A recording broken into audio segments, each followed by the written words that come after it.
And I will work collaboratively with all members of this House to promote unity and unity of purpose and national progress. In conclusion, I stand here not only as a representative of my region, but as a servant of our nation, committed to the principles of integrity, accountability, and dedication. I look forward to engaging with this esteemed council in meaningful dialogue and to contribute positively to the effective and impactful prosperity in Namibia. Honorable Vice Chairperson, honorable members of this House, ladies and gentlemen, I thank you. Thank you very much, Honorable Monde, our former chairperson of Commerce Regional Council.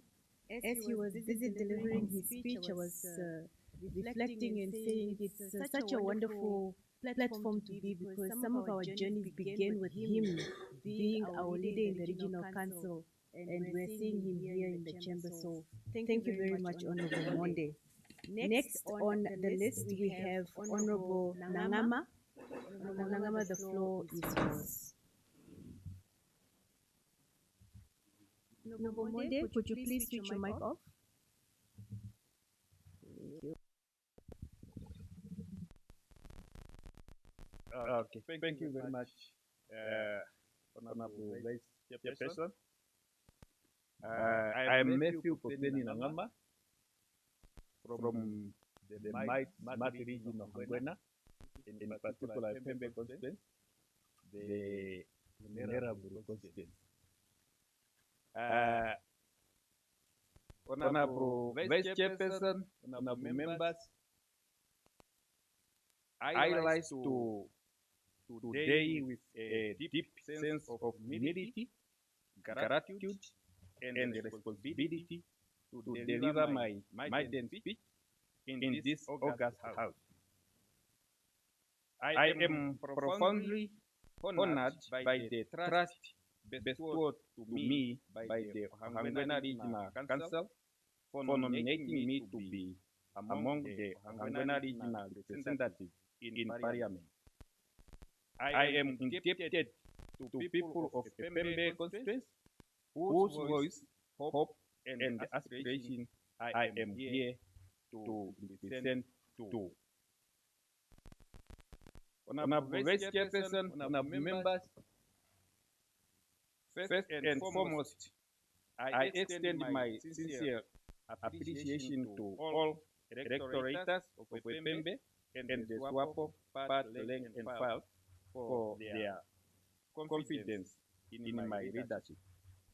It is my mandate to serve with integrity, diligence, and unwavering commitment.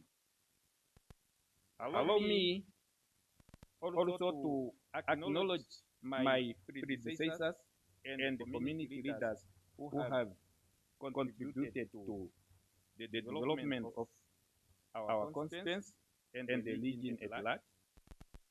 Their efforts have laid a foundation upon which we must continue to build and sustain. Now, remember, I am honored to serve in the following committee or standing committee, such as Education, Science, IT, and Youth Development, as well as Interparliamentary Union, IPU. Honorable Chairperson, Vice Chairperson, honorable members, Pembe is a constituency rich in culture, resilience, and the potential. However, like many rural areas in our country, it faces significant challenges, such as access to potable water that remain a daily struggle for many householders. Our people walk long distances in searching for this basic necessity. And this situation must change, given the factor that Ohangwena region is blessed with the Aquifer 2, which just need proper action for it to be reach everyone, both in Ohangwena and the Sokoto region, to be specific. That's why I call myself a Pembelo Meva, which means we are just sitting on top of water while we are having Aquifer 2 that is needed to be explored.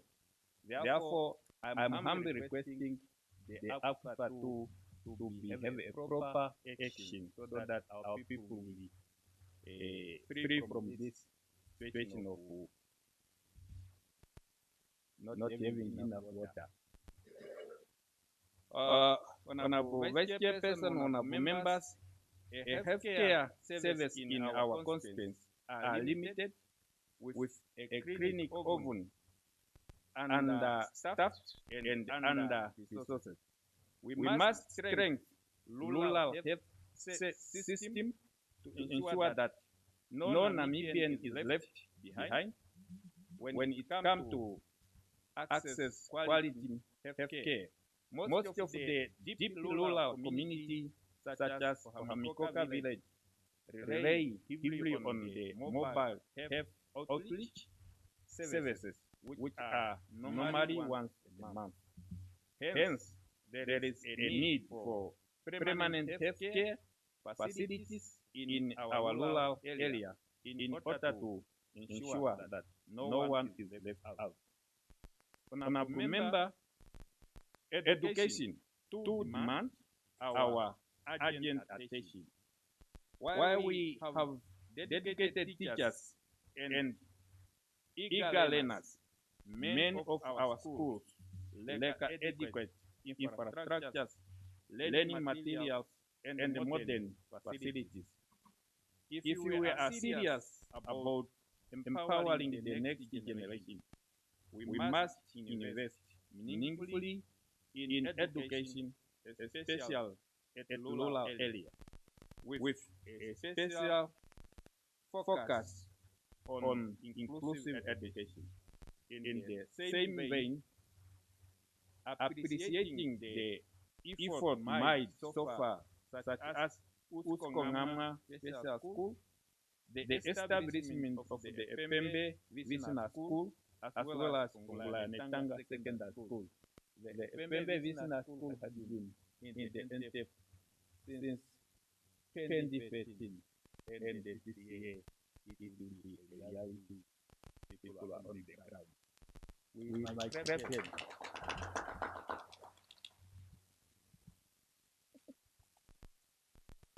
Honorable Vice Chairperson, honorable members, unemployment, particularly among the youth, is another pressing concern.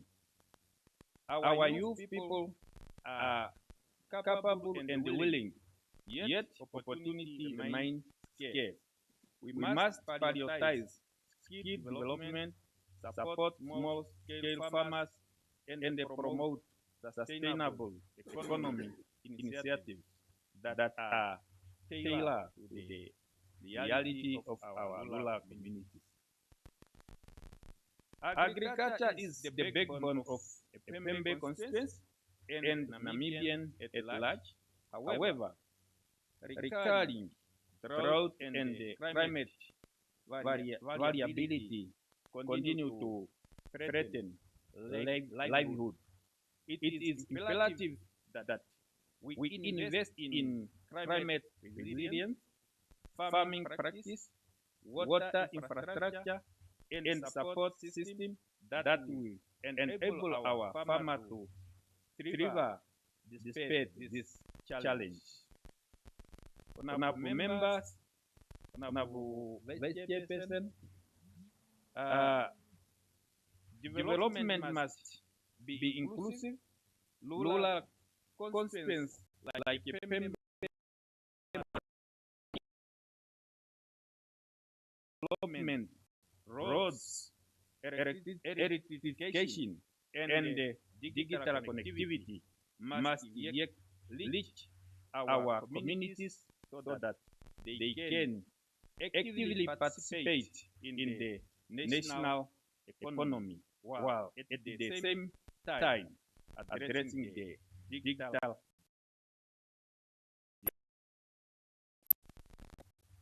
As I take up this responsibility, I commit myself to be a voice for the voiceless, a champion for the equitable development, and a servant for the Namibian people.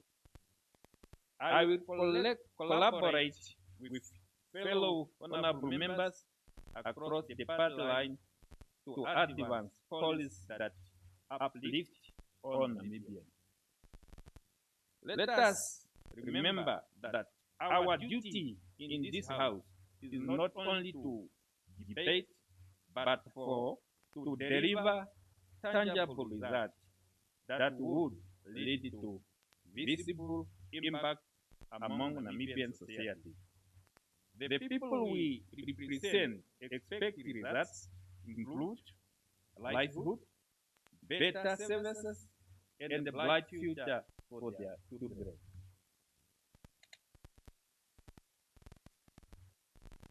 In conclusion, Honorable Vice Chairperson, Honorable Members, I pledge to serve with honesty, dedication, and respect for the democratic principles that guide our nation. Together, let us work toward a Namibian where every citizen, regardless of where they live, has the opportunity to prosper. I so submit. Thank you very much, Honorable from Epembe.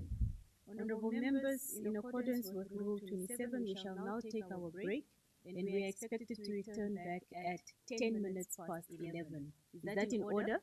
Thank you.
Let's please take our seats. Honorable members, you are kindly please reminded to please sign the attendance register that you would find on your left-hand side as you enter chamber. It is very, very important that we all sign the attendance register as we enter the chamber. With that said, welcome back, honorable members. I trust that we had a good break. We will continue with our maiden speeches. And this opportunity, we will now hand over to Honorable Sezuni. Honorable Sezuni, the floor is yours.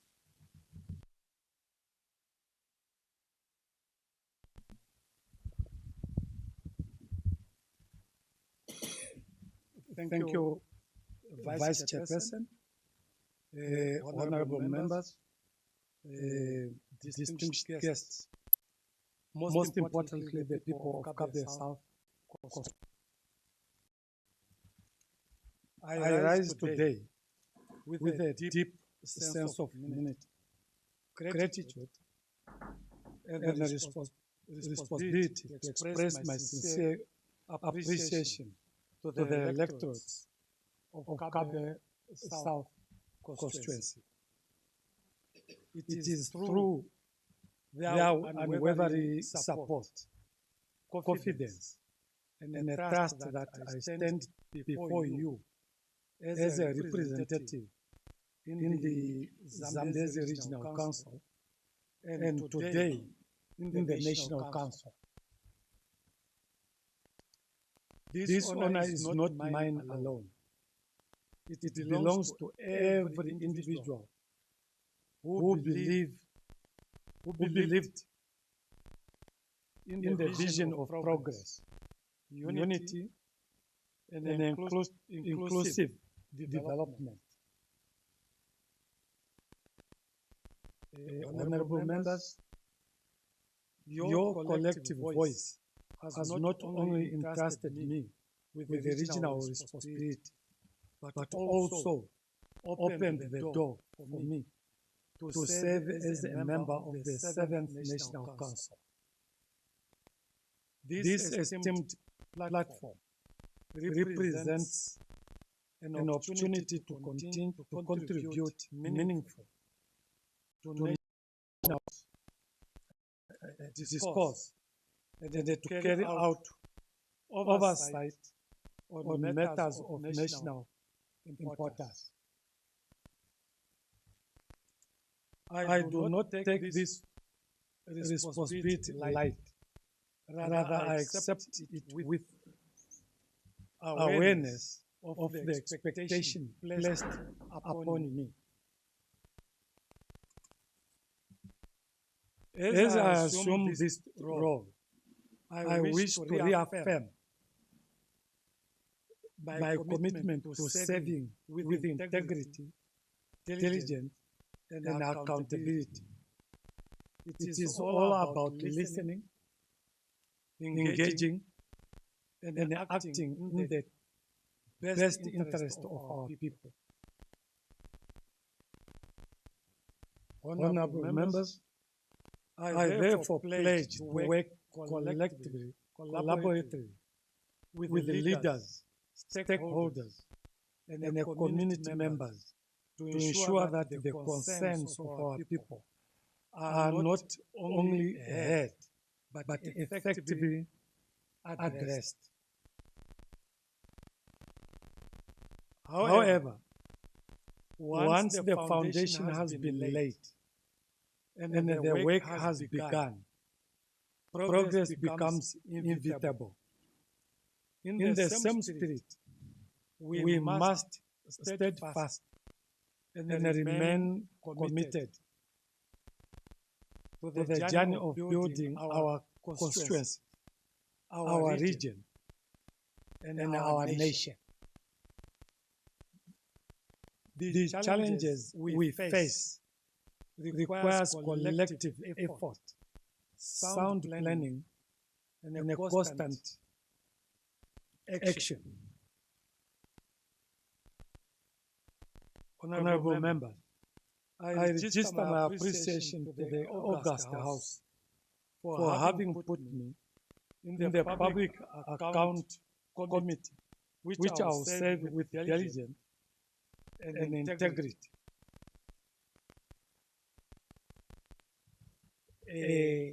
Before I could conclude, I register my appreciation. In conclusion, as a member of the National Council, I would like to prioritize the following developments for Kabe South. Kabe South has got a different terrain. As we speak now, 85% of it is submerged. And I've got 4 schools that are relocated on the upper ground. Now, the first one will be the upgrading and the construction of the Nakavolewa Kasika Road to improve accessibility and the connectivity within the constituency. This is the only road that connects from the landlocked area, which is bordering 4 countries. That is namely Botswana, Zambia, and Zimbabwe. So this landlocked inside of it is now the floodplain. Now that's where most constraints are like. With this road is the only one that will be a national road. At the moment, it's not accessible. There has been construction going on, but I did not have time because after the by-elections, we did not have time.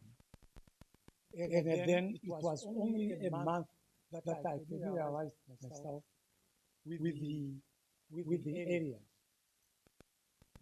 And now it was November election, which had put me on hold.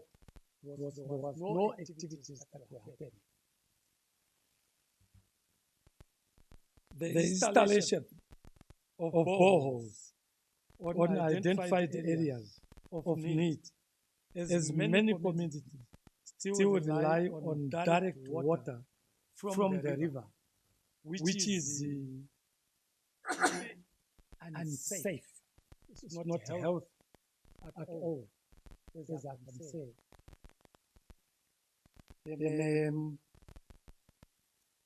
It is also important to note that Kabe South is highly susceptible to flood. As such, the implementation of the project should be carefully scheduled within the foreseeable period from August and November, meaning it's only three months that if we have got any project, they can only be done within this period. Further than that, the place becomes flooded.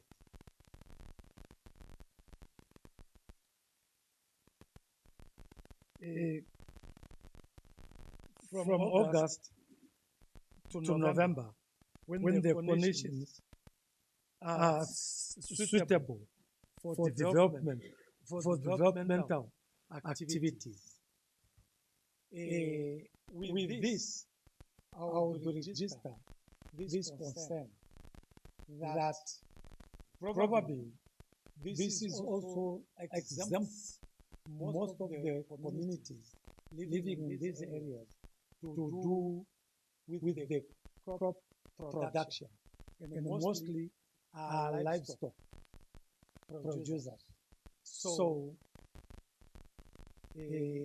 I request, sitting here, knowing that I've got other people that can also assist me to have this area to be connected mostly to best services, government services. I so submit. Thank you.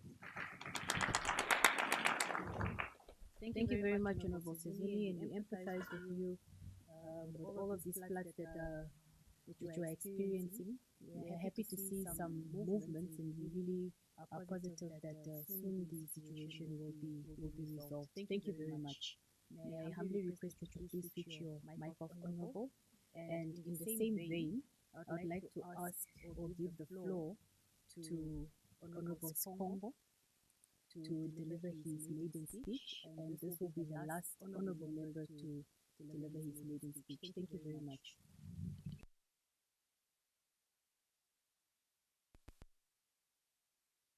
Thank you, Honorable Vice Chairperson, Honorable Chief Whip, our Deputy Ministers, Honorable Members. Thank you for according me this chance to make a little story. I rise in terms of Rule 52, Sub-Rule 1. I, Congo Joseph Sivaku, thank Kavango West Regional Council and also Kavango Regional Council by then that shaped me politically as of 2004, and at the same time thank the SWAPO party who put me on the ticket of SWAPO to sail through elections of 2004. Congo Joseph Sivaku comes out. 2010, Congo Joseph Sivaku comes out. 2015, Congo Joseph Sivaku comes out. 2020, Congo Joseph. 2025, I tell you, honorable members, it was not easy for anybody to stand against me. Unfortunately. Through SWAPO, I gained 26 years being elected concurrently, uninterrupted.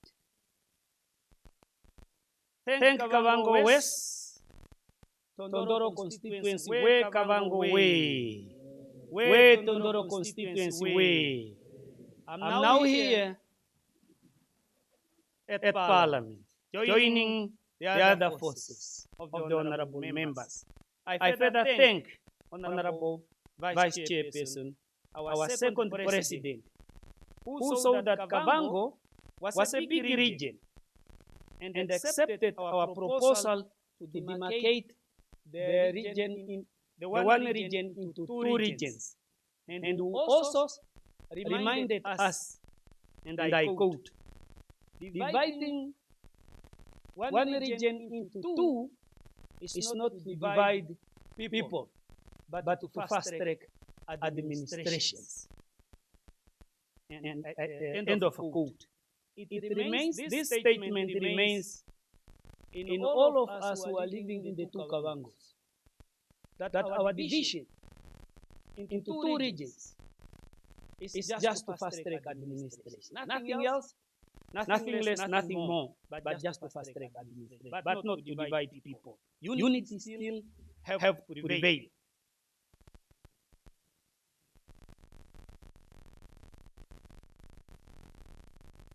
That division now gave Kavango West, gave birth to Kavango West as the youngest region for now. We are the only youngest region, honorable members. That's the truth. As per the song of Lucky Dube, when you stand for the truth, you will always stand alone. We are the youngest region, and this region really needs your full support, because we are running behind. Tatebuti have a song, so Twalolo Kakukala Kunima, so we are running, wanting to pass you if you are not careful.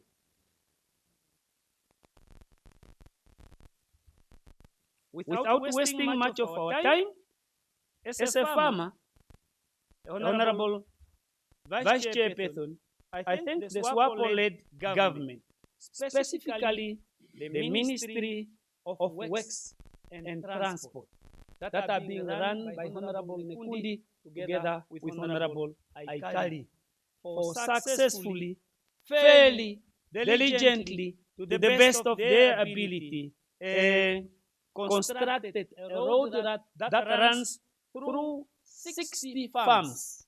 The road that joins Tondoro constituency to Mankupi, and Ngamagoro, and Nuni, and the road that joins us to Ochozonjupa region, Ohangwena region, respectively.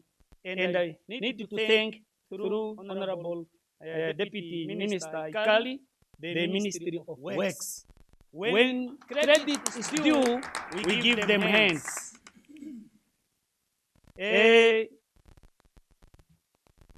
The road started as of the 1st of April 2022, and it will be concluded on the 31st of March 2029 with a low volume seal.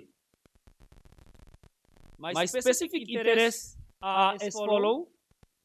Honorable Jaleka, congratulations for being appointed the Deputy Minister of Health. Knowing Kavango West, you are touring your region. I really wish you all the best so that we continue together revising that policy that establish clinics so that we construct more clinics and employ more graduates that are graduating on a yearly basis. Together, we will make it, Honorable Jaleka. We thank you for your appointment. I wish you all the best. We are behind you. Secondly, I congratulate Honorable Marungu. Honorable Marungu, we also need to revise the policy of human-wildlife conflict. You see, the elephants, the crocs, all the wildlife are many in our regions. But we need to revise the policy so that we can really see how we help our people who are troubled by elephant. But in the way, we also make cognizant that this elephant or this wildlife were the first creators. Maybe because we are not meeting them to say what really do they want, unfortunately, because we cannot talk to them. But through the policy, I think we will talk to them together so that we can also make them human-friendly and also understand that this environment is for all of us to live in, because we all came from the same God. Thirdly, Honorable Kavaka, thank you for your appointment. We congratulate you to be the Deputy Minister of MICT.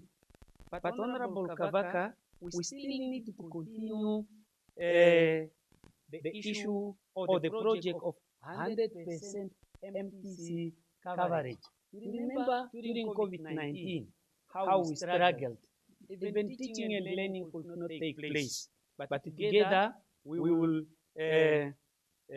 pursue this 100% MTC coverage so that even virtual meetings can take place because the network is everywhere. But I wish you all the best. We are together.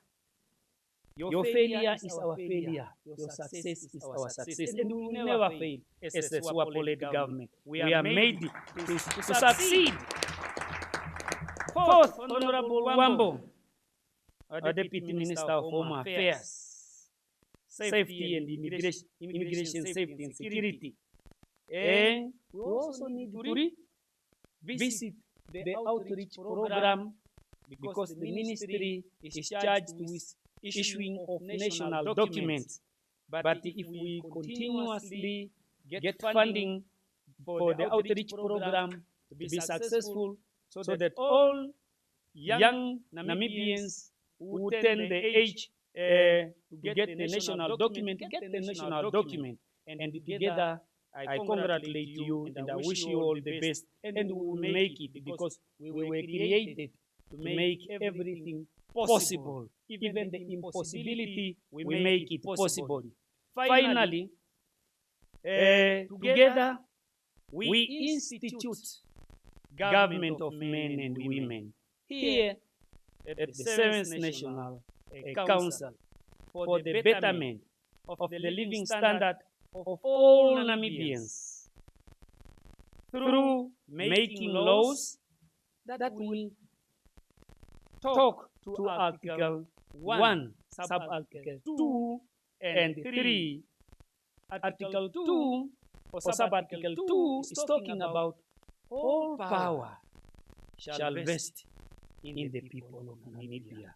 3, the main organ of the state shall be the executive, the legislature, and the judiciary. We are the legislature. I thank God for bringing me here that I never dreamed before to join you, honorable members.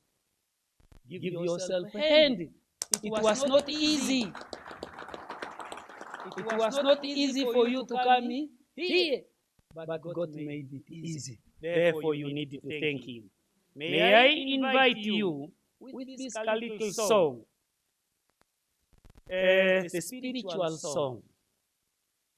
Bind us together, Lord, bind us together with God that cannot be broken.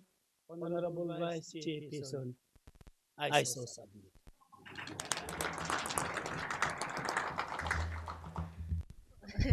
Thank you very much, Honorable Sikongo.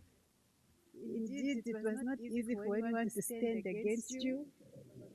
The evidence is here, and Honorable Marungu, I feel pity for you, my brother, because it seems now the consultation is not only with people, it's now with animals as well.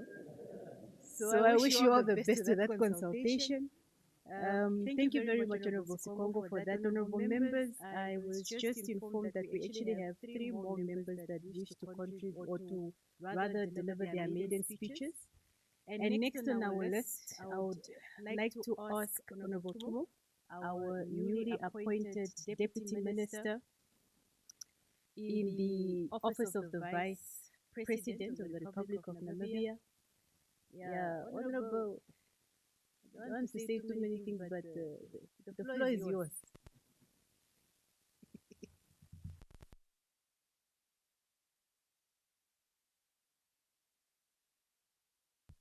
The mic, please, Honorable. Thank you, Honorable Vice Chairperson, honorable members, and fellow Namibians.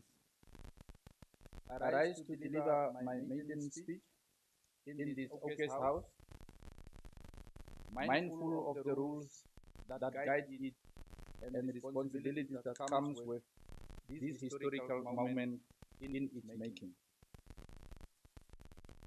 Firstly, I wish to once again express my sincere gratitude to Her Excellency Dr. Netumbo Nandi-Ndaitwah, the first ever women president of the Republic of Namibia, for the confidence bestowed upon me through my appointment as a Deputy Minister in the office of the Vice President.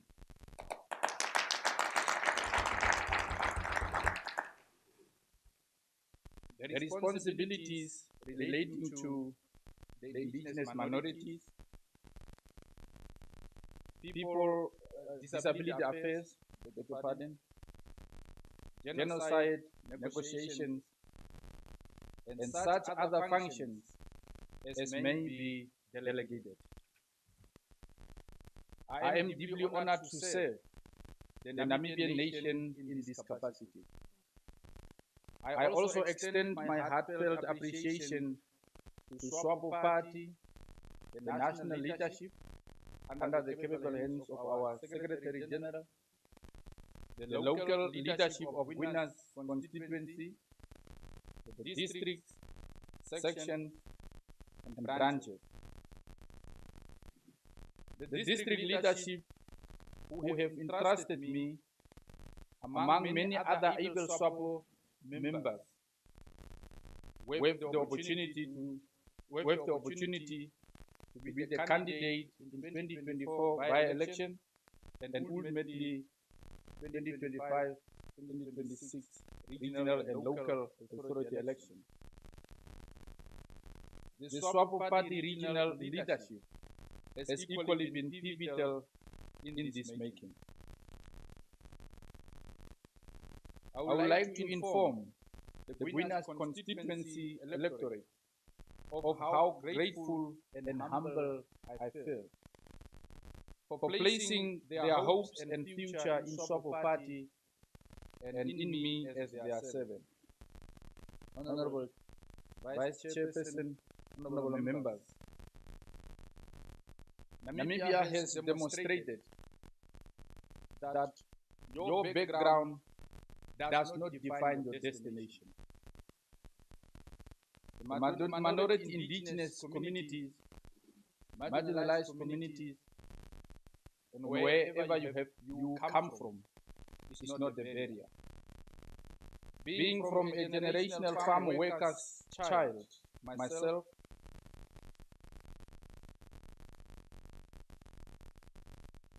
felt it deeply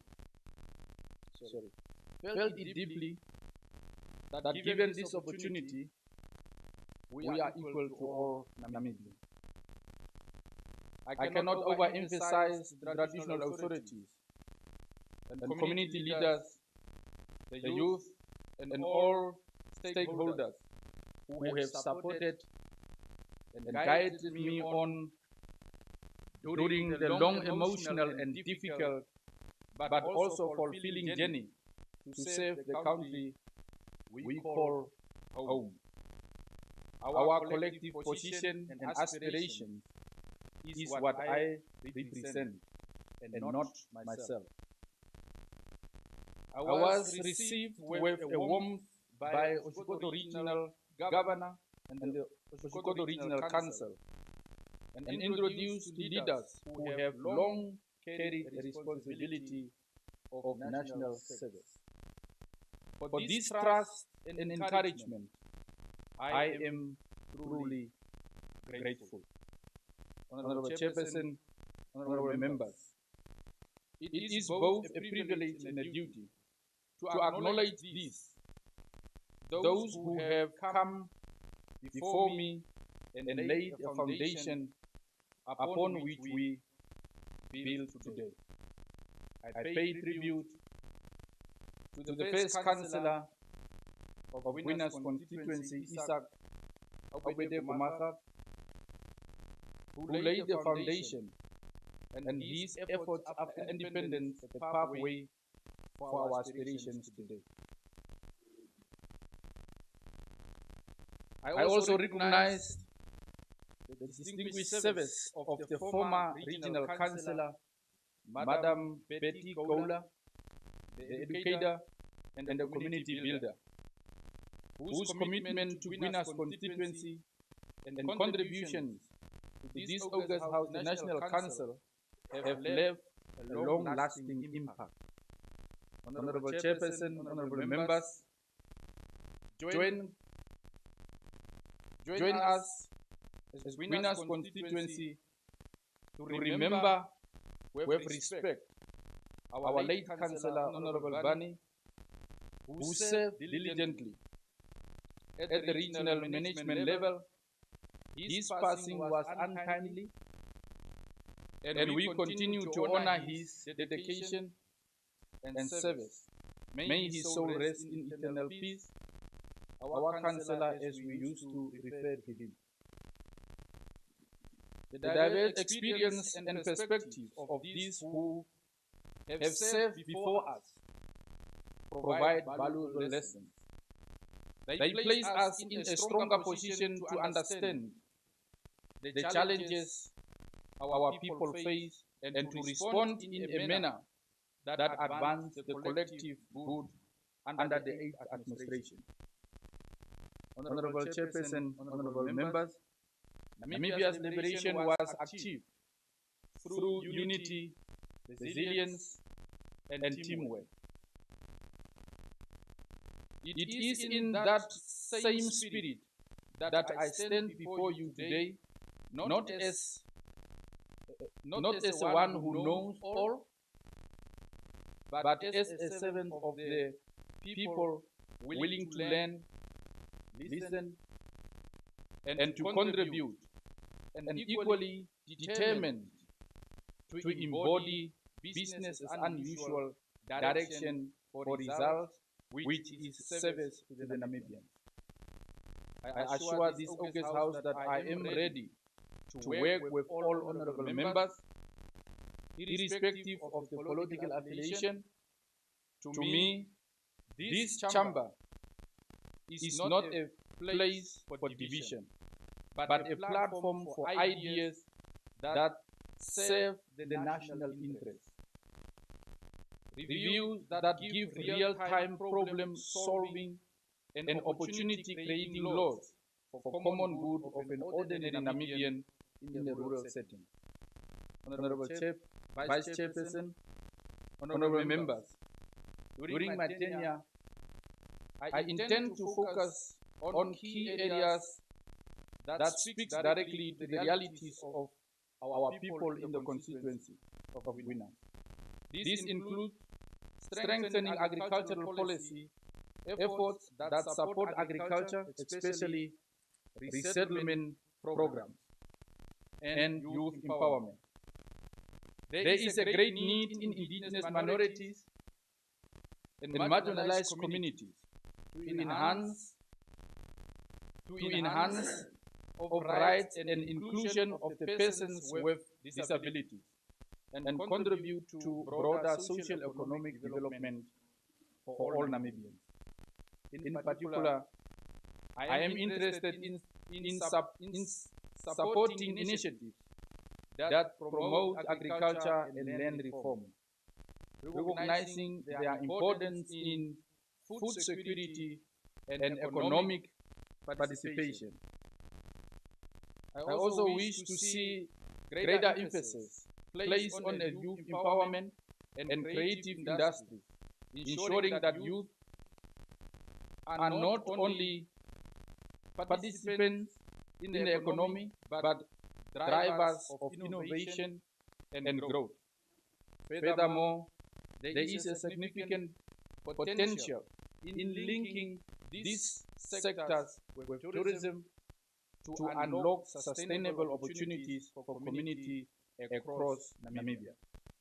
Honorable Vice Chair, honorable members, the aspirations of the Namibian people remains at the center of our work. As we serve under the 8th administration, we are called upon to translate these hopes into tangible outcomes that improve lives and strengthen democracy. I therefore present myself, this August House, as a proud Namibian and a committed public servant, ready to serve at all times and in the best interest of our nation. In conclusion, I solemnly pledge to faithfully and diligently carry out the mandate of the National Council. I will uphold its core functions of representation, review, and oversight with integrity and dedication. I commit to ensure that the voice of our region are heard, that legislation is carefully scrutinized, and that our government systems remains responsive and accountability to the people we serve. I thank you. Thank you very much, Honorable Tumu, our Deputy Minister in the Office of the Vice President. Next on the list, we have Honorable Marungu, our newly appointed Deputy Minister of Environment, Forestry and Tourism. The floor is yours, and may I humbly ask Honorable Tumu to please switch his mic off. Thank you. Honorable Vice Chairperson, esteemed members of this august House, and fellow Namibians.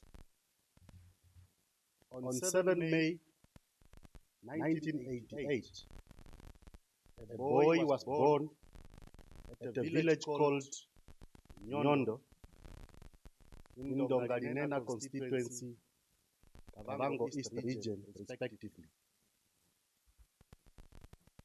Honorable Marungu, may you please just hold on, and I humbly ask the August House to wish you a happy birthday.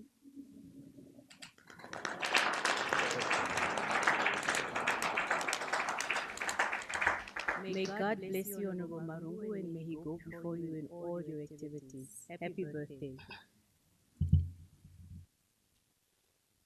Thank you very much.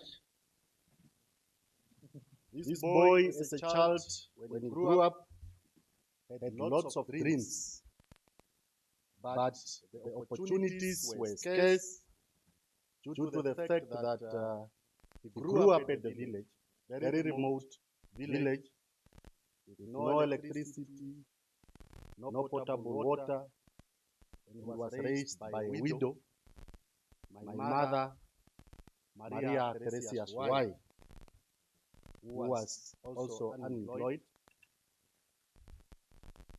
But a wise man once said, no matter how dirty the water is, the tree will still grow.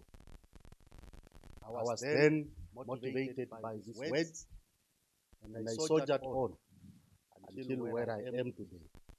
Thank God.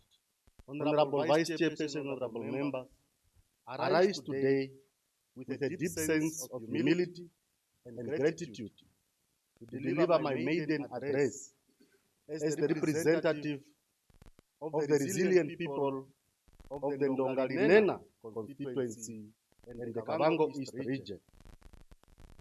My presence here is a testament to the trust of my community and the enduring strength of our democracy. I therefore want to register my sincere appreciations to the people of the Ndongalinena constituency for having given me the trust and the mandate during last year's regional councils and local authority elections to lead them. I also want to send my special appreciations to the Kavango East Regional Council for having elected me to represent the region in the 7th National Council.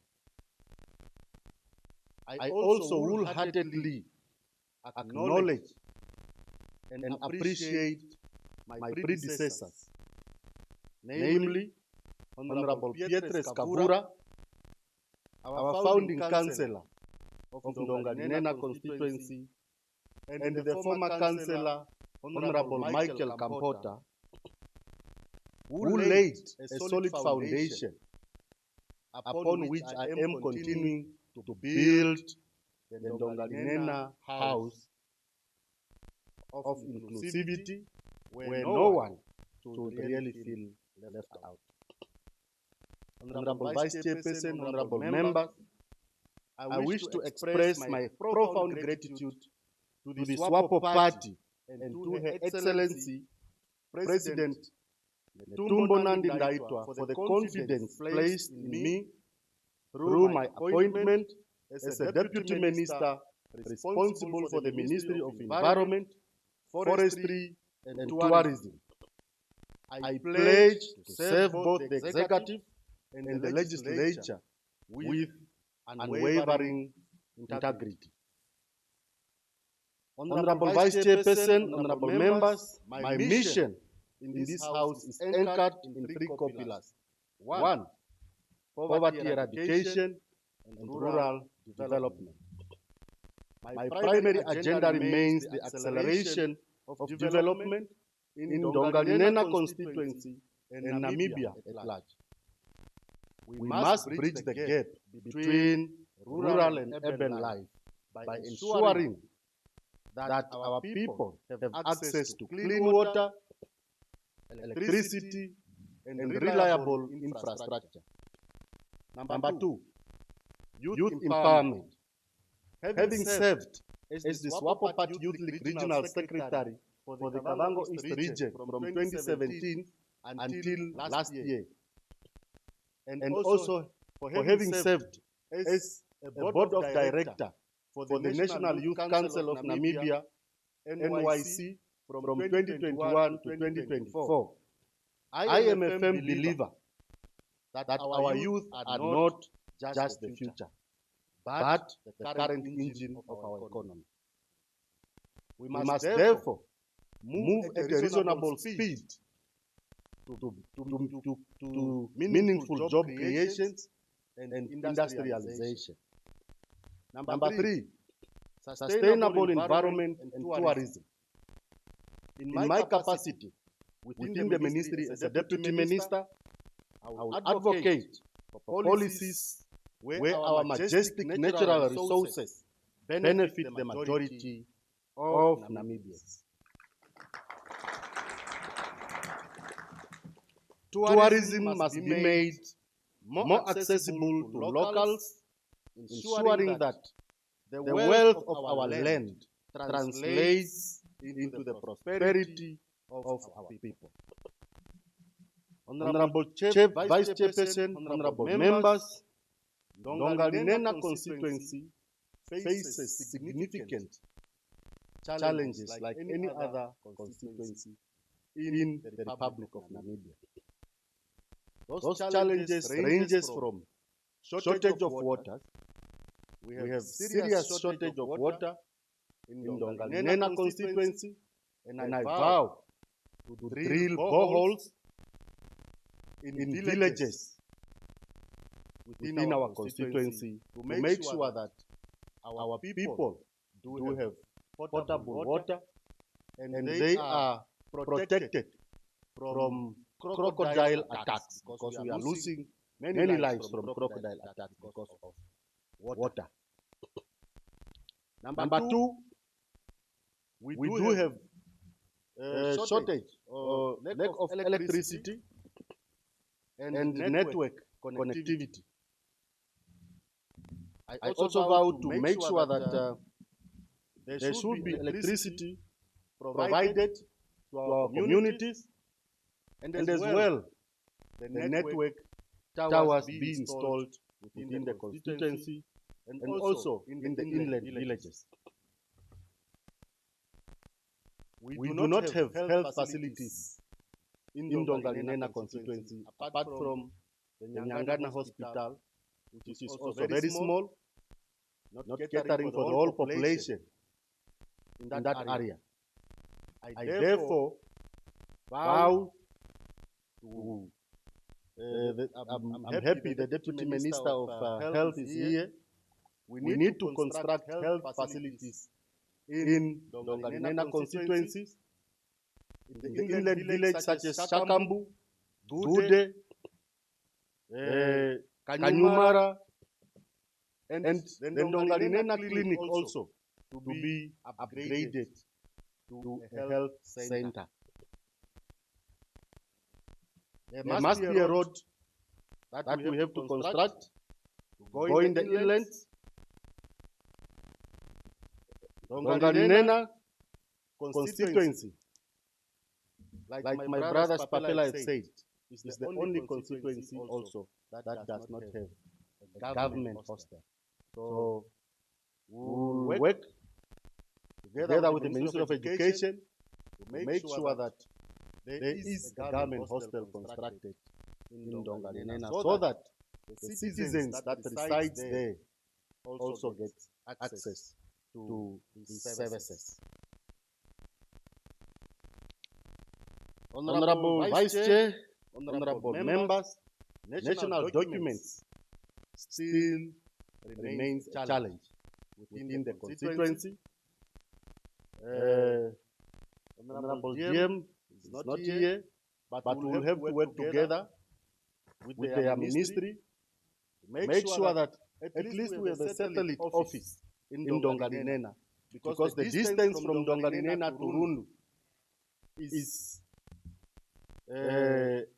too much, and therefore our people are being charged with transport, and as a result, people are not accessing national documents because of this barrier. So the solution to this is for us to construct at least a satellite which will cater for the people in that jurisdiction. In conclusion, Honorable Vice Chair, honorable members, I stand here as a tested and well-groomed son of the soil. I am ready to work across party lines to ensure that no Namibian is left behind. Let us build this nation brick by brick with the collective interest of our people as our only compass. I thank you, and may God bless the Republic of Namibia. Thank you very much, Honorable DM, and once again, we are wishing you a very happy birthday. Next on our list, and the last member to contribute or to rather deliver his maiden speech today, is Honorable Darondo. The floor is yours.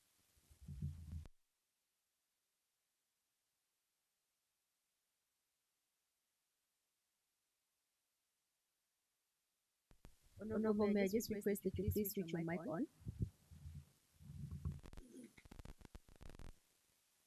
Honorable Vice Chairperson, honorable members, thank you for giving me this opportunity to rise in this house for the first time. Standing here today is both an honor and an humbling experience. I do not stand here on my own behalf, but on behalf of the people of Matako constituency and the entire Chonchipa region who have entrusted me with the responsibility. First and foremost, I wish to express my sincere gratitude to the SWAPO party under the leadership of Excellency President Netumbo Nandi-Ndaitwah for giving me this platform to serve our people under the party ticket. President Nandi-Ndaitwah became Namibia's first female president in March 2025. The SWAPO party has a rich history of fighting for the liberation and dignity of our people, and I remain proud to serve under its banner. Honorable members, leadership is never an individual journey. Behind every public servant is a family that sacrifices time, comfort, and often personal moments. To my family, thank you for support, your patience, and your understanding. Thank you for allowing me to dedicate myself serving Namibian people. Honorable Vice Chairperson, before entering this house, I had the privilege of serving on the labor movement as a trade unionist and as part of the leadership structures of the Mine Workers Union of Namibia. That experience taught me an important lesson. Development means very little if workers continue to struggle. During my term, I intend to advocate strongly for improved working conditions for workers, particularly farm workers who remain among the most vulnerable in our country. Many continue to face challenges related to accommodation, wages, access to services, and general working conditions. As lawmakers, we have a responsibility to ensure that dignity in the workplace is not privilege, but reality. Honorable members, land remains one of the most important issues affecting our people. Too many Namibians still do not have access to affordable land, while in some areas, land prices continue to rise beyond the reach of ordinary citizens. This is an issue we must comfort with urgency. We also need serious discussion around land ownership, particularly where large portions of land remain in the hands of foreign owners, while many of our people remain landless or without access to productive land. Land is not just property, it is identity, dignity, livelihood, and heritage. Honorable Vice Chairperson, infrastructure development must remain a priority.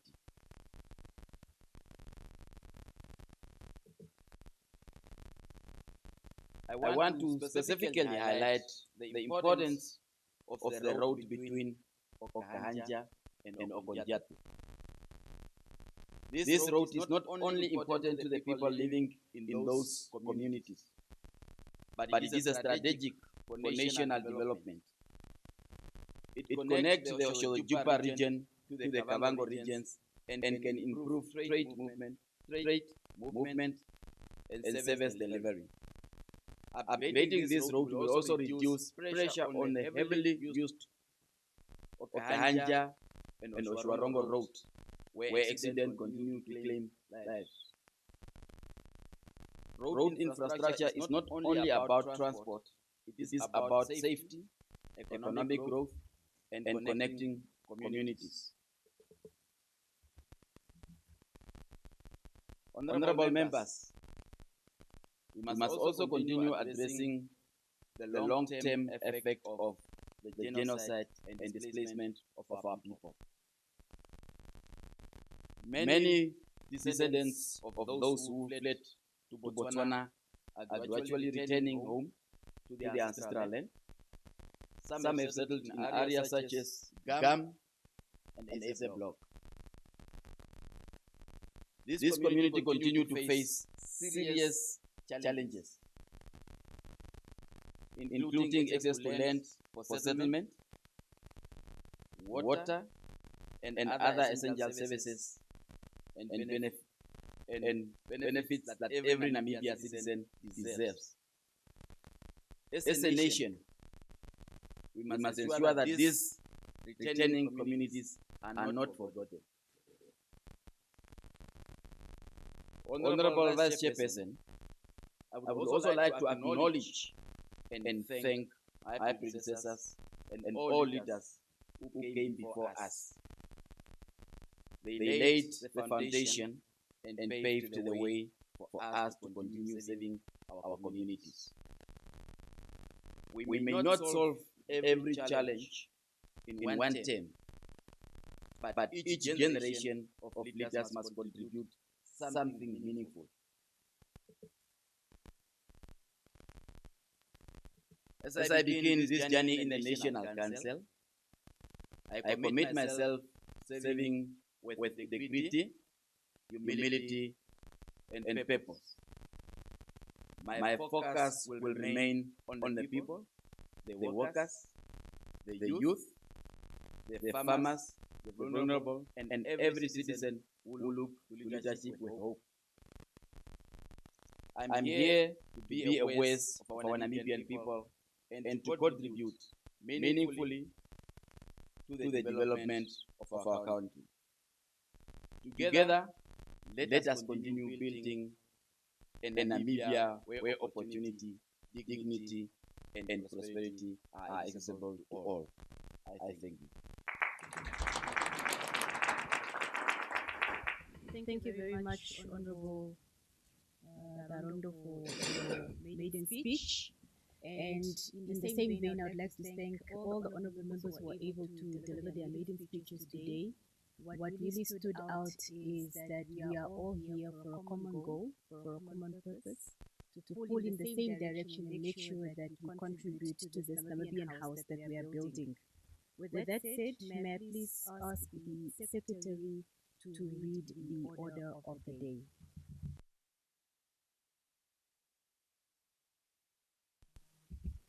Resumption of debate on second reading of the Appropriation Bill, Bill number 1 of 2026. When the debate on this bill was adjourned on Wednesday, the 6th of May 2026, the question before the Council was a motion that the bill be read now a second time. Honorable Anguo adjourned the debate and she now has the floor. Honorable Anguo, the floor is yours. Thank you, Honorable Vice Chairperson. Honorable Vice Chairperson, honorable members. Yesterday, I postponed the reading of the second Appropriation Bill, Bill 1 of 2026, with the purpose for the member to go and do the proper research for the meaningful contribution. Honorable Vice Chairperson, we are ready. Today, we are ready. Honorable Vice Chairperson, honorable members, I raise to welcome and add my voice to the most debated Appropriation Bill, Bill 1 of 2026. For those that have been keen in following the National Assembly's discussion, I take it that this year's Appropriation Bill sparked a very high rate of debate more than ever, and it is our hope that the concerns raised will be addressed in due time.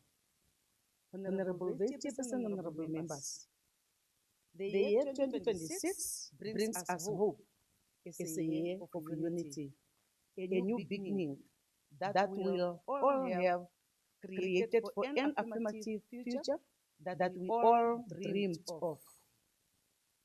A new Namibia lifting as it's rising towards an inclusive future for all.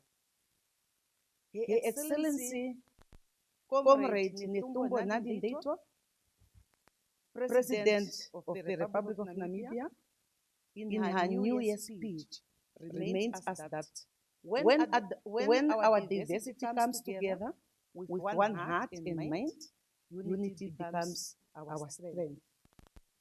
And when we stand together, no challenge is too greater ourselves. No challenge is too greater for us. Her clarion call is that we need to recommit and rededicate ourselves to hard work with determination and integrity in ensuring quality service for our people. Honorable Vice Chairperson, honorable members, this year's Appropriation Bill esteems people productivity and prudence cannot just be another one of many that we have seen and passed. This Appropriation Bill is the gateway to Namibia's next prospects, although it is presented at a time when Namibia faces constrained fiscal space. I believe that is a greater threat to progress and hardship. We are being put to test in this demanding time to ensure that we are prudent enough. The people of Namibia, Honorable Vice Chairperson, awaits more than ever on us to deliver on our promise. And it is our collective hope that yes, budget translates into a life-changing opportunity for all people. Honorable Vice Chairperson, honorable members, our sincere gratitude goes to the Minister of Finance, Honorable Erika Shafuda, and her team for a well-crafted budget. Honorable Shafuda, your tireless efforts with your team are appreciated. And we hope for a more considerable mid-term review.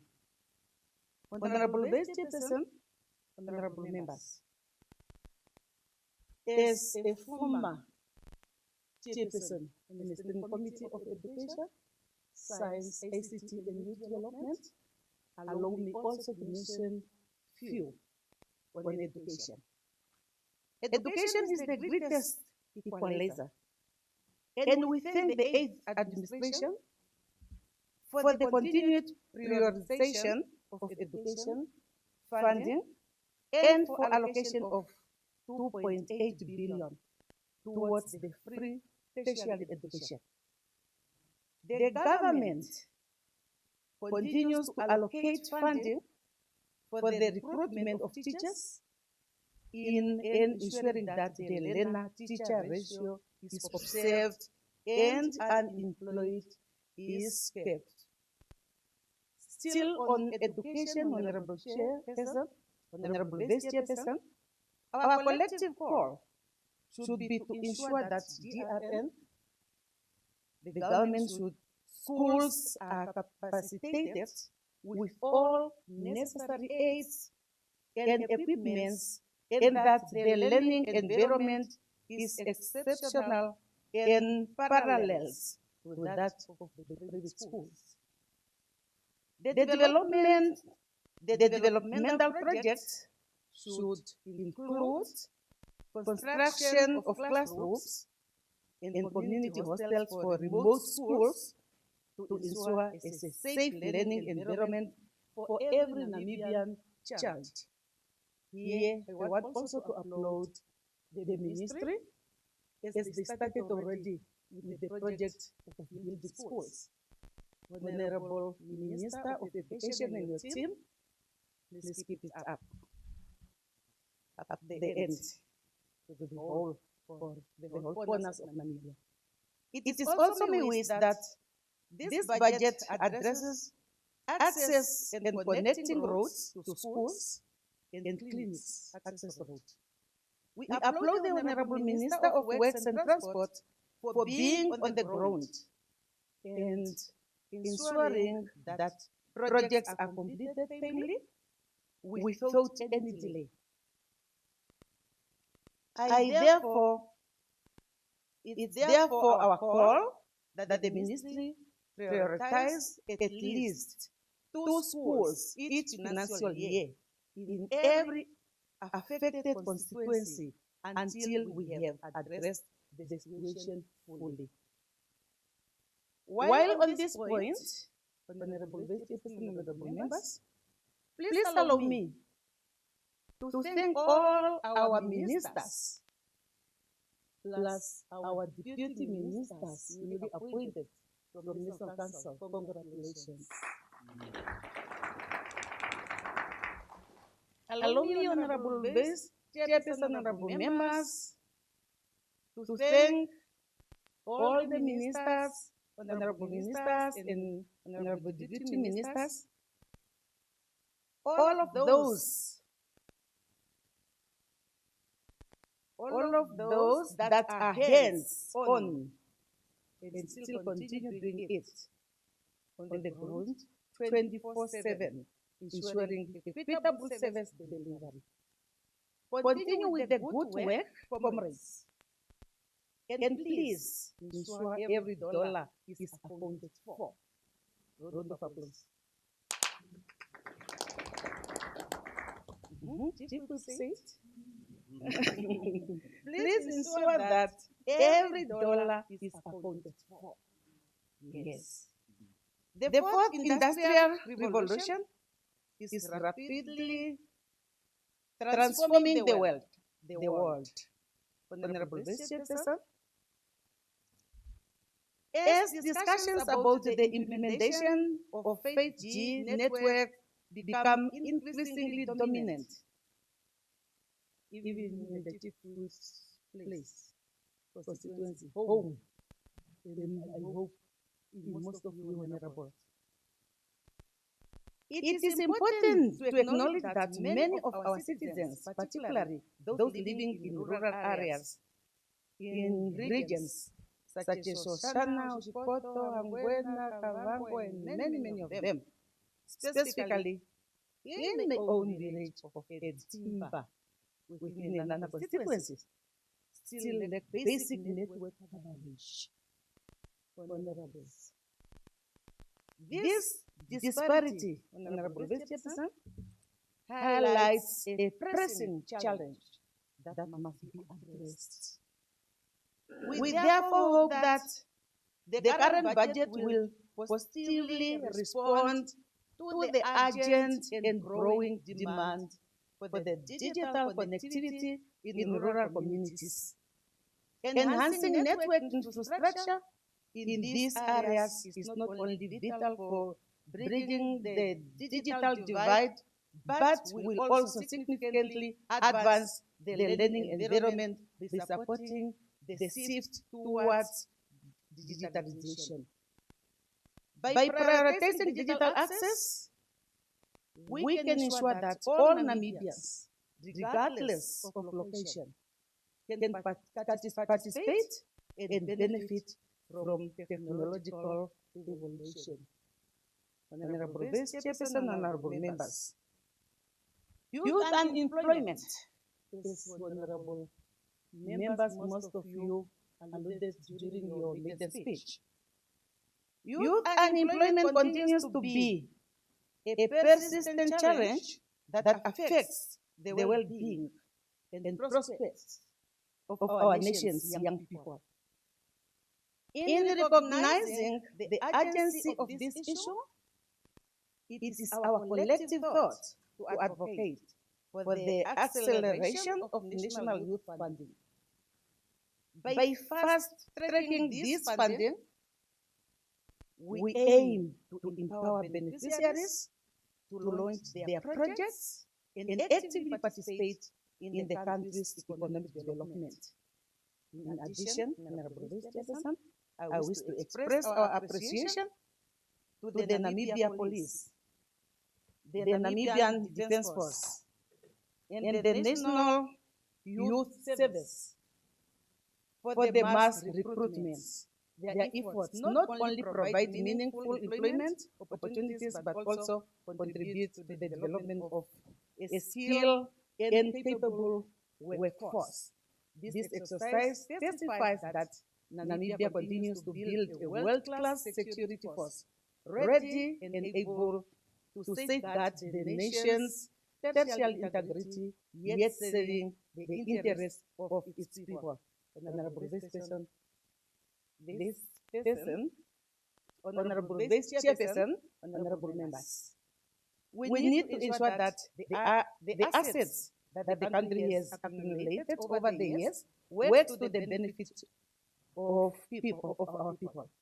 I would therefore like to call for the reform of NIDA to ensure that government assets are put to good use. By recruiting NIDA, we can ensure that government-owned assets are efficiently managed and strategically deployed, ultimately putting them to productive use and maximizing their benefit for the people of Namibia.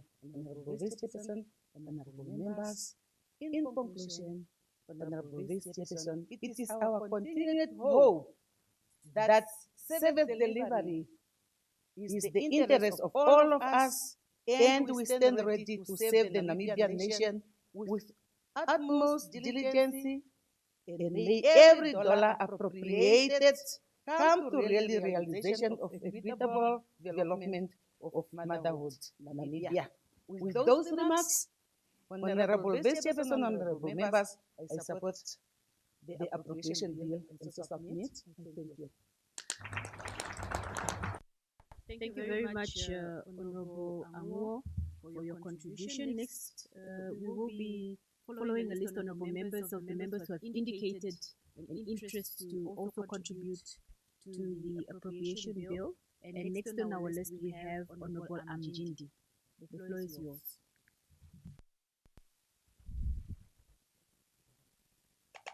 Thank you very much, Honorable Vice Chairperson, Honorable Member. I rise to make welcome the Appropriation Bill, Bill 1 for 2026 during the second reading.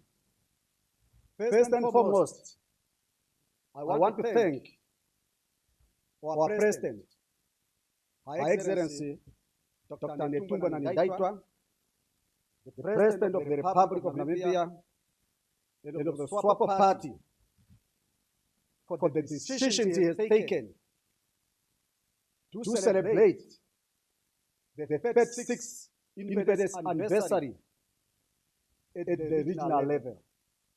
We are very thankful for that decision of our President.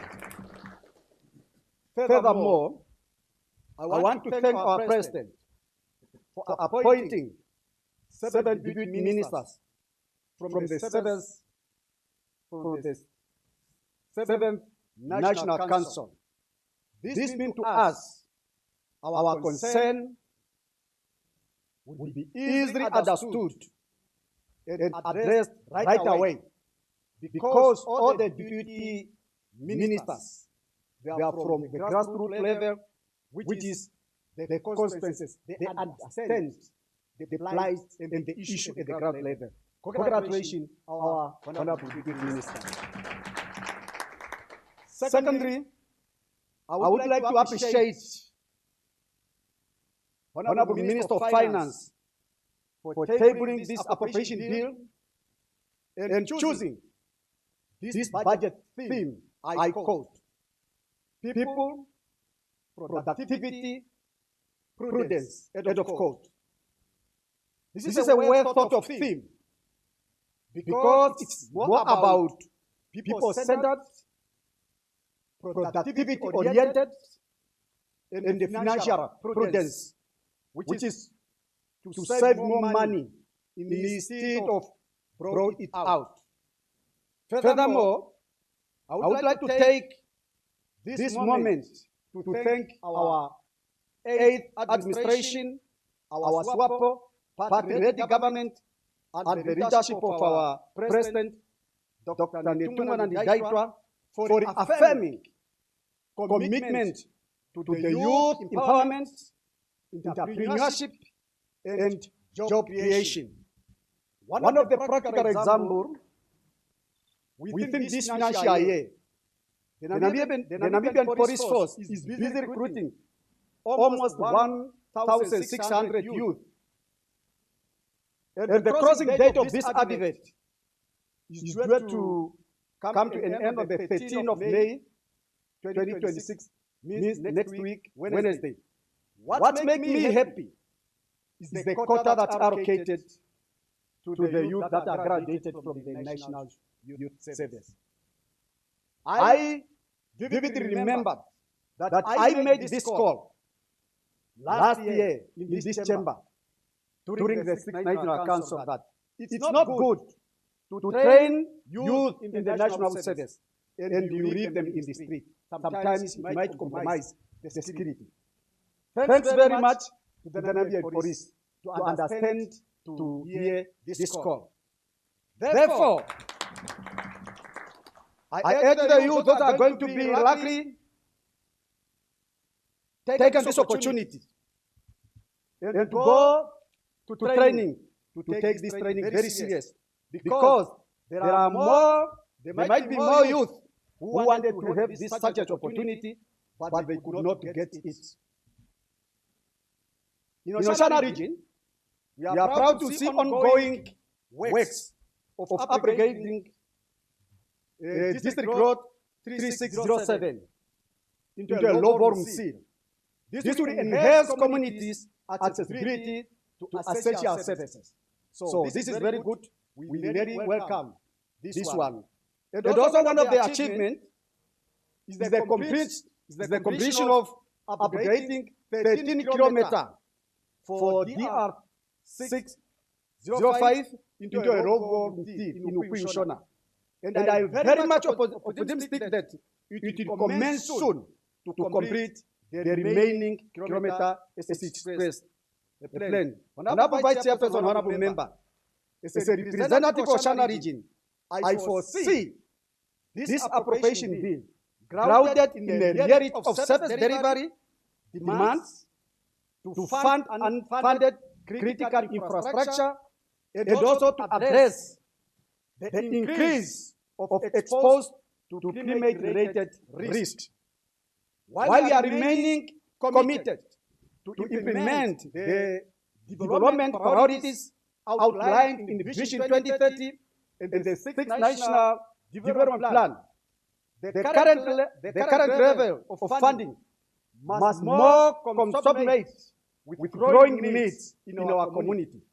By doing so, this will result in addressing persistent development gaps that require urgent attention, intervention through enhanced budgetary support. One of the concerns is unfunded disaster risk reduction and resilience.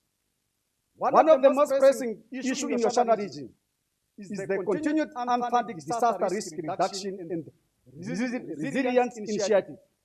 Oshana region is always increasingly affected by the current droughts, seasonal flooding, frequent red fire, all of which continue to undermine the livelihood and the economic stability of the inhabitants of Oshana region. However, the current funding mechanisms are largely focused on the post-disaster responses rather than the prevention and preparedness. This approach is neither sustainable nor cost-effective. Hence, there is a need to find new ways of funding which is more cost-effective. The region has developed a practical and scalable intervention through Oshana Mass Water Resilience Pilot Project in Budia Coastal, which proposed the installation of water storage system to harvest and store rainwater for use during the drought period, emergencies, and including firefighting, especially in the grazing area. This project is in total cost 1 million. We demonstrate relatively modest investment that can significantly reduce disaster risk and improve water availabilities and enhance community resilience. Honorable Vice Chairperson, Honorable Member, there is therefore a need to prioritize and institutionalize the resilience funding as a part of the national budget framework. Several essential projects have been identified in the region, but some remain unfunded at the current budget. This includes 6 of them across various constituencies in the Oshana region. After the cancellation of the contracts, who failed to deliver these services within the time frame. Therefore, the community members are still looking forward to help those of them constructed. This budget should also include the construction of the procurement road in Ubudia, the DR's Road 3678. This road is very, very important because during the flood season, Honorable Regional Council of Ubudia and the community members are hardly access their costs, offsets, and other essential services. And also we want to see this budget constructing and upgrading the DRT 3636 into a low-volume seal from the system Heka settlement, which have a higher volume of cars per day. This driver rate is paramount important due to the fact that it leads to various government institutions, such as Heka settlement. It connects more than 20 schools, including 1 secondary school, 2 class C pro station, 1 is in the Heka settlement, and the one is in Kamandi. 2 clinics, that is Heka and the Hafo, and so many pay points of the senior citizen. Honorable Vice Chairperson, Honorable Member, I want to conclude by saying, since we have got 7 deputy ministers in this August House, let us not turn this chamber of Operation Maker House chamber instead to deliberate issues and make laws that uplift the livelihood of our electorate. I don't want to see what is happening there. Every time they are just going to question. I ask in the National Assembly, in the National Assembly. Honorable, let me just remind you that you please focus here and we don't answer questions on the floor. Okay, thank you very much, Honorable Vice Chairperson. Sometimes when I listen to the debate in the National Assembly, Honorable Vice Chairperson, I think, these lawmakers or question makers, are they elected to become question makers in the National Assembly? Most of the bill they are not going through because they delay the process for the bill to be tabled. That really affects the livelihood of people. Therefore, Honorable Member, we should give them a good example that here in the National Council, we are very serious. We are very serious here because we are from the grassroots level. We are here to make law that uplift our livelihood. Our deputy minister, even if we are not questioning them here, the moment we are contributing, they understood. They will see the way and find the method how to address those issues. But I'm not saying don't ask, but let us not be question makers. So, because sometimes questions might delay to make decisions and to take our precious time to make law and pass them without delay that will uplift the livelihood of our electorate. With that, Honorable Vice Chairperson, Honorable Member, I welcome and I support Appropriation Bill, Bill 1, 2026. I so submit. Thank you very much. Thank you very much, Honorable Amjindi. Honorable members, before we proceed, I would just like to bring to your attention under Rule 81, Sub-Rule 1B, it says that members may not speak longer than 10 minutes on a question, and as we speak right now, we are standing on a question. So, honorable members, I just want to motivate that we stick to 10 minutes and not more than 10 minutes. Next on our list, we have Honorable Simasiku. The floor is yours. Thank you very much, Honorable Vice Chairperson, honorable members. First of all, let me register my formal congratulations to you, Madam Vice Chairperson, for becoming the second in command of the National Council, the 7th National Council of Parliament of the Republic of Namibia. Continue to inspire the girl child, and I am certain that you shall excel in your responsibilities as Vice Chairperson of this August House.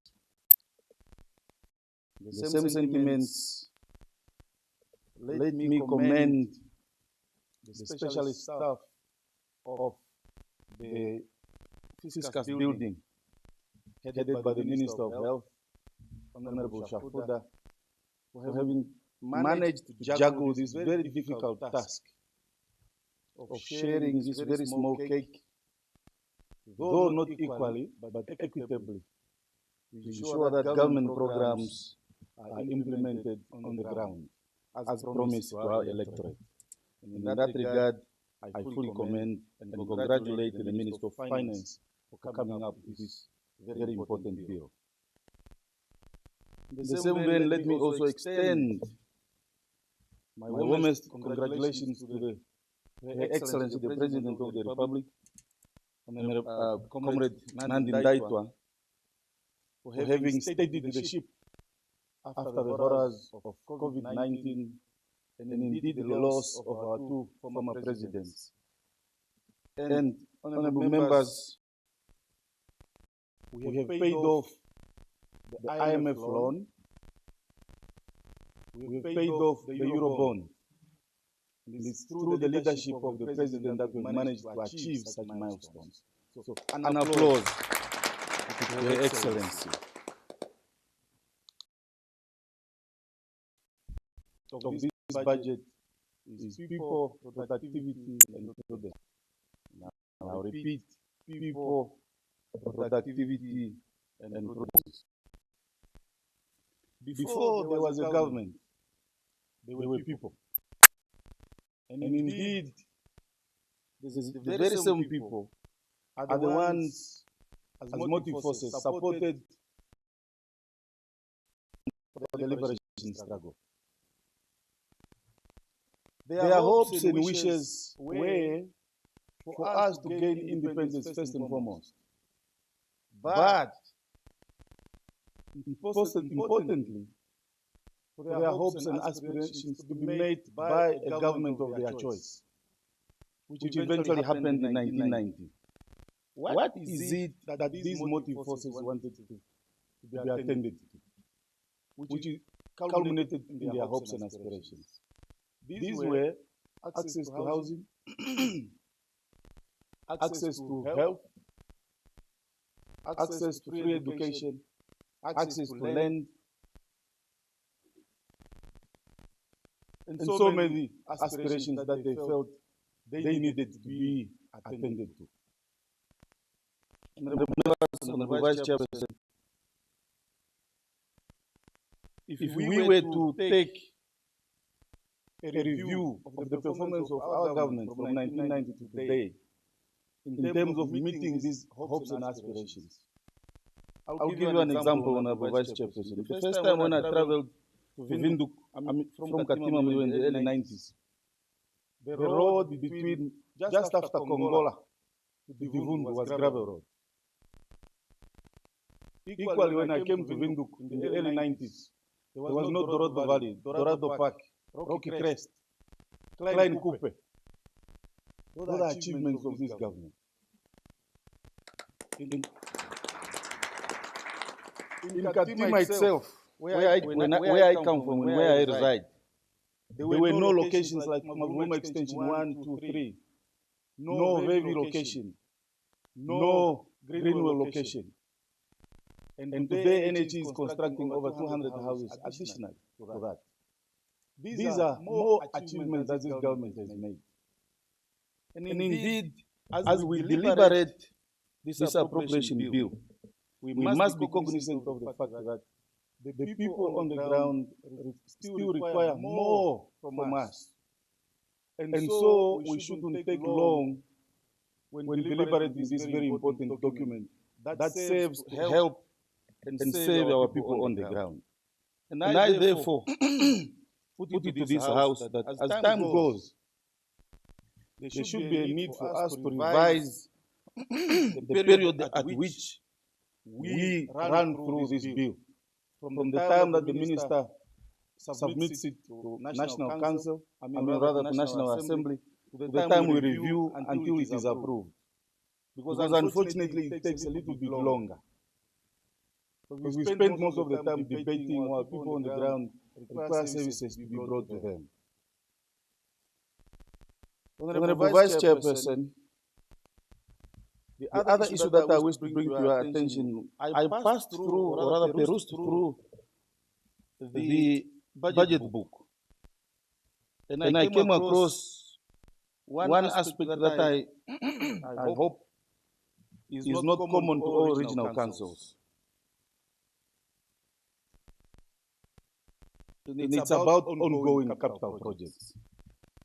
There is one capital project, Honorable Vice Chairperson, that was identified by the Zambezi Regional Council, I think 2 years ago. Last year, they made an effort of maybe technical drawings, engineering, what technical requirements, and then appointing a consultant and engineer for the project. Including putting it in the procurement plan. But what has caught my eye is that that project did not only get funding, but was totally removed from the budget book.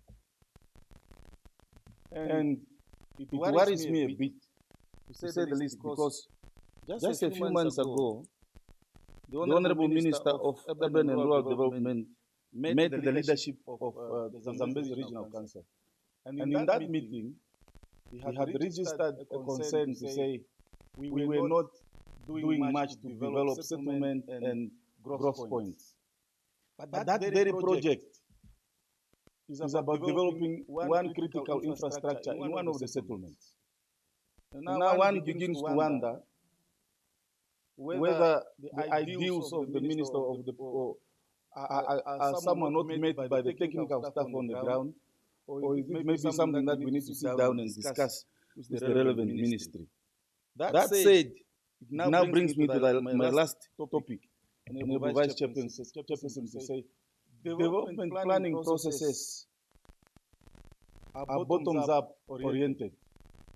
That is to say, the ideas come from the very meeting that we hold at community level, to LDCs, to CDCs, to RDCC, up to regional councils.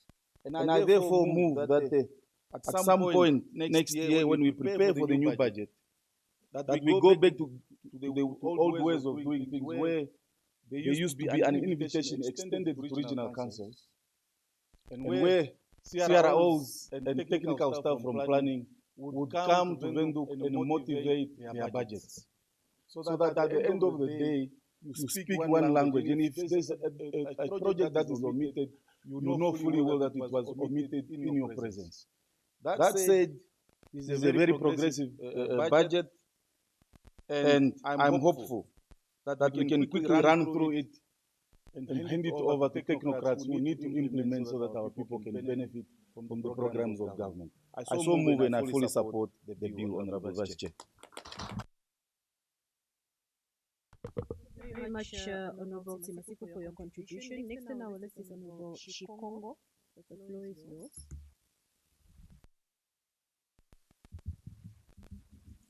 Thank you, Honorable Vice Chairperson, honorable members. This point, I also want to recognize the newly appointed members of our council who have become the jack of all trades. The newly appointed deputy ministers. They are the members of this house. They are the members of their own constituencies, and they are the full-time executive members. I wish them all the best. Congratulations. Honorable Vice Chairperson, honorable members, I rise to make a brief statement and at the same time welcome the Appropriation Bill, Bill 1 of 2026. In the first place, I want to extend my profound appreciation to the government of Namibia through the Ministry of Finance for tabling this budget, which is grounded to the theme, focus on the people, productivity, and prudence. That is the theme of the Appropriation Bill. This is grounded to the realities of service delivery demands and action to nurture human potential, boost growth, take care of unemployment, especially youth unemployment, and ensure physical stability. Honorable Vice Chairperson, honorable members, appreciation goes to our government for funding various projects in Oshana. And I want specifically to mention the health center in Chakati constituency. That is Obunja Health Center. That health center has been completed, officially inaugurated last year in October. And again, as we are talking today, the public sanitation centers of facilities, that is the toilets, are to be completed within or before the end of this month, so that this center could be fully operational. Thank you for that initiative. And if another notable project is the construction and upgrading of AR 3607. That road is within or from within my constituency of Shakati East. From Shakati to Opunja, 15 kilometers. To be upgraded to a low volume seal. The dust is now in the air. The contractors are there and they are in full force. Honorable Vice Chair, honorable members, I also want to indicate that another critical project will start within probably end of this month.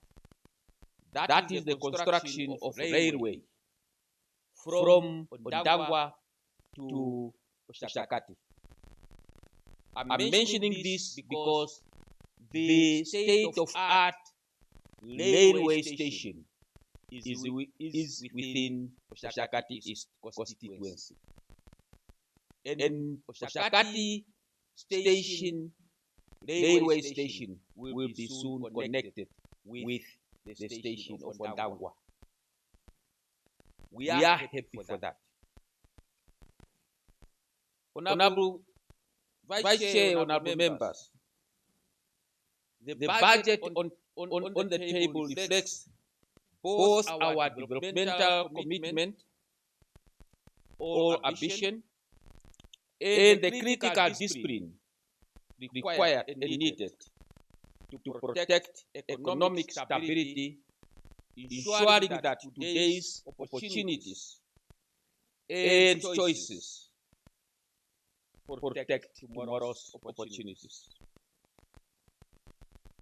Most of our regions are really working very hard, and they are committed to implementing national development priorities as outlines in Vision 2030 and NDP 6, and also to cover the MTEF 3-year cycle document as we are having it currently. The current level of funding, honorable Vice Chair, honorable members, should consider the growing needs of our community. This, I understand that it has resulted in persistent development gaps that require urgent intervention through enhanced budgetary support and consideration. In Oshana alone, I just want to focus on the unfunded local authorities, which are the backbone of the development within each region. I want to highlight the continuous underfunding of local authority in Oshana, which significantly limits their ability to deliver essential services and implement capital development projects. A case in point is the Ongwediva Town Council, which has submitted funding request for its critical infrastructure project amounting to approximately 25 million. These projects include construction of a ground reservoir with a boost pumps, expansion of water recirculation networks, provision of electricity, infrastructure, upgrading of storm waters and drainage system. Despite the importance of these projects, none have received budgetary consideration.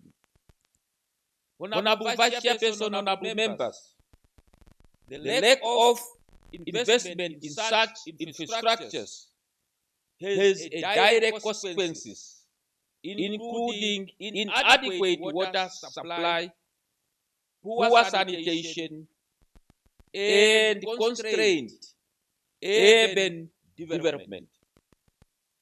As urbanization continues to accelerate, local authority requires adequate capital funding to meet service delivery expectations and support economic growth.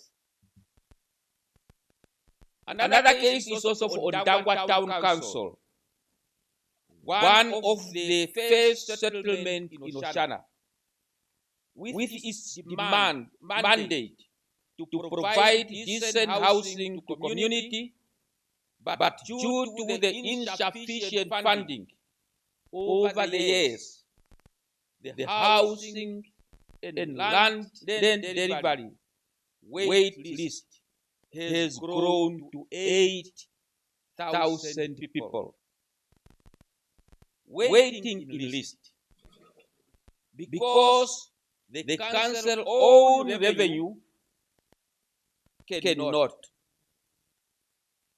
cater for those projects.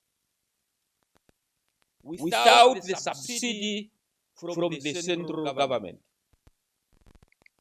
According to the baseline report 2026-2025, Ondangwa and Oshakati has the highest number of informal settlements in comparison with other town councils. But when you peruse through the MTF, current MTF, it's indicating that Ondangwa Town Council will only receive 500,000 for the sewer treatment plant. But according to the realities on the ground, the council might need to have 30 to 35 million to cater for both sewer plant and land servicing. And one worries this situation is that land servicing project has entirely disappeared from the current MTF 2026, 2027, 2028, 2029. And if this project has been disappeared, it means it limits the possibility of the Ondangwa Town Council to excel. Ondangwa Town Council presents a rare combination of readiness. They are ready, demand, and resilience. With over 100 waiting lists for land, more than 30 extensions planned, and 13 informal settlements requiring upgrading. The case is not speculating here, but it is evidence-based and is very urgent. Strategic government investment here would yield immediate. Honorable Shikongo, you have a few seconds to round up as your 10 minutes have elapsed.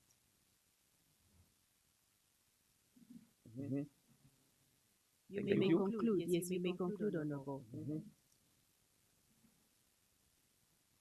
Thank you very much. Honorable Chair, Vice Chair, honorable members, the area of concern which remains is the unfunded local authority. And we are now requesting, if possible, that all localities within the country be fully funded to be able to cater for the services which is required within their area of jurisdiction. In conclusion, Honorable Vice Chair, the challenges facing Oceania region are clear, but so are the solutions also. Strategies and timely considered investment will only address current development gaps, but will also safeguard the future community, because the cost of the inaction is far greater than the cost of proactive investment. It is therefore my request that this budget be implemented proactively in consideration and favorably to all funding priorities in order to ensure suitable and inclusive development, not only in Oceania, but across all regions as well. Honorable Vice Chairperson, honorable members, I so submit and I support the Appropriation Bill, Bill 1, 2025. Thank you very much. Thank you very much, Honorable. Thank you very much, Honorable Shikongo, for your contribution. Honorable members, in line with Rule 31 of our standing rules, sub-rule 3, notwithstanding sub-rule 2, the Council may suspend business at 1300 hours for an hour if the debate is not concluded and resume at 2 o'clock. So, honorable members, we will now take our lunch break and we are expected to be back at 1400 hours. Is that in order? Thank you very much.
Yeah, good afternoon, my colleagues.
Let's take our seats. Good after lunch, honorable members. We continue with the contributions to the appropriation bill, and next on our list we have Honorable Joseph. The floor is yours.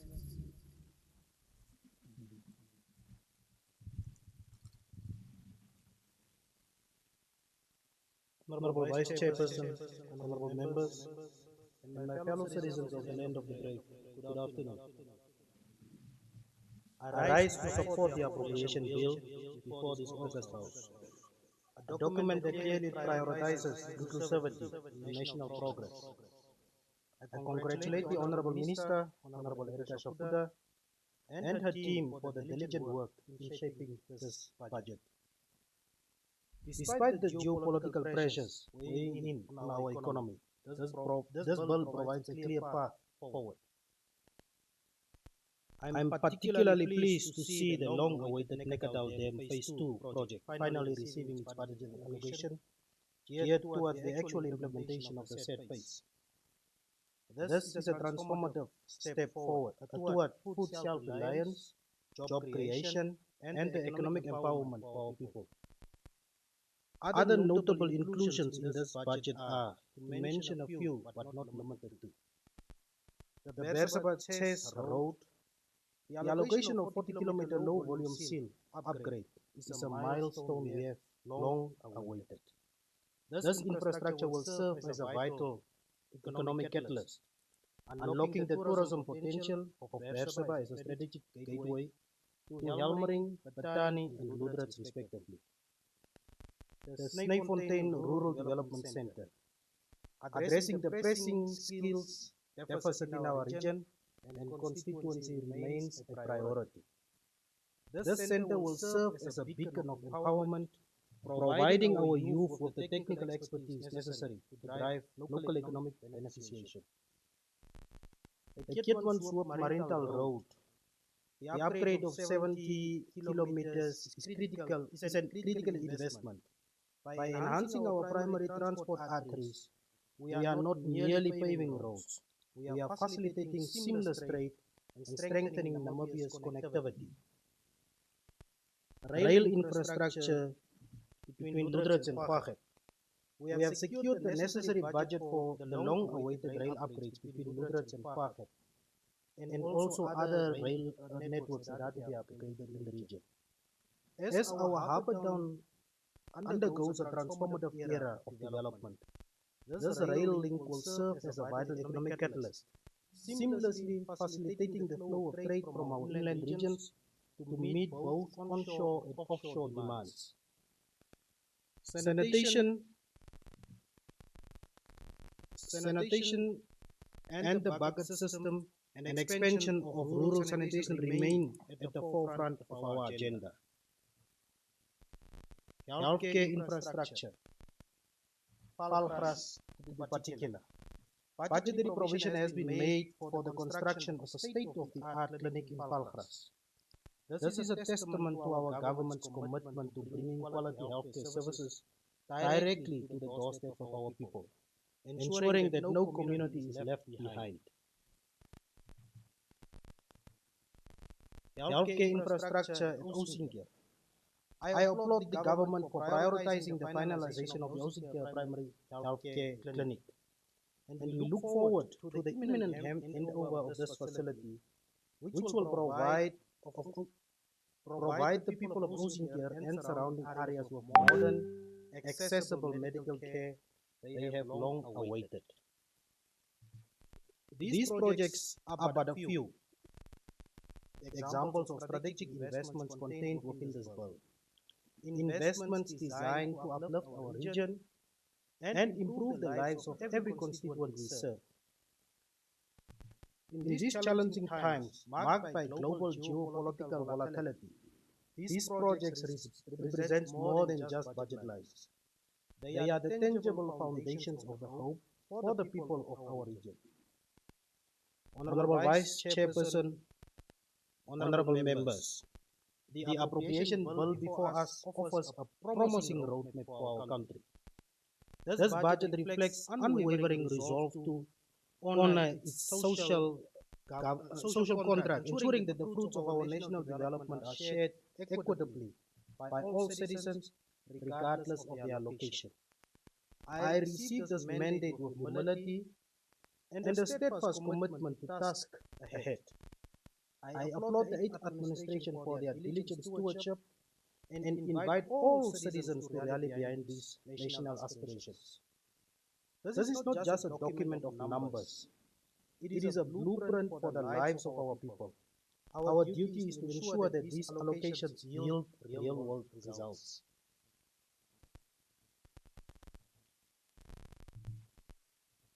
While I welcome the focus on our development drivers, I must emphasize that true progress is inclusive progress.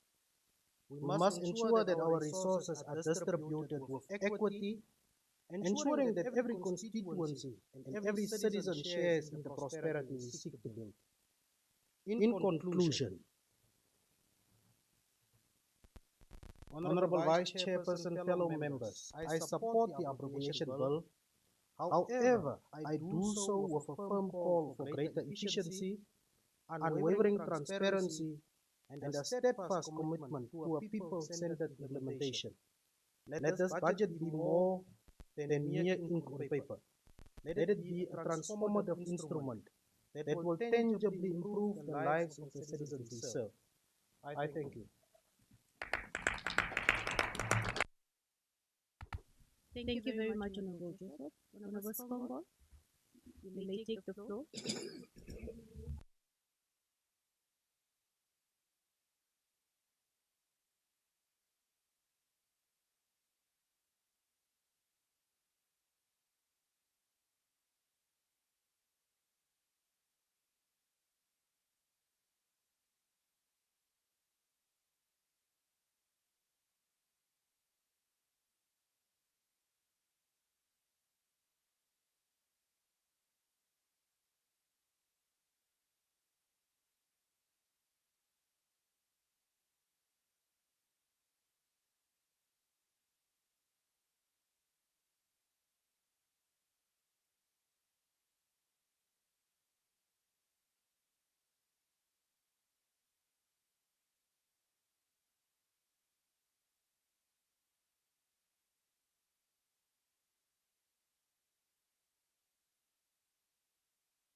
You can see there is a budget made for it at page 458.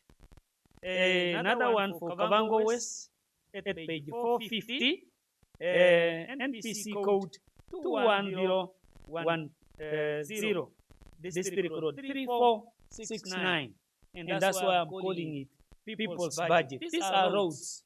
For Kavango West, we lack roads, and if this budget really entertain these roads, and then that is prosperity. You know, roads are shortening distance, or making distance shorter.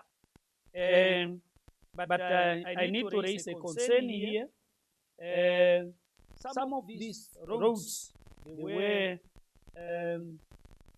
already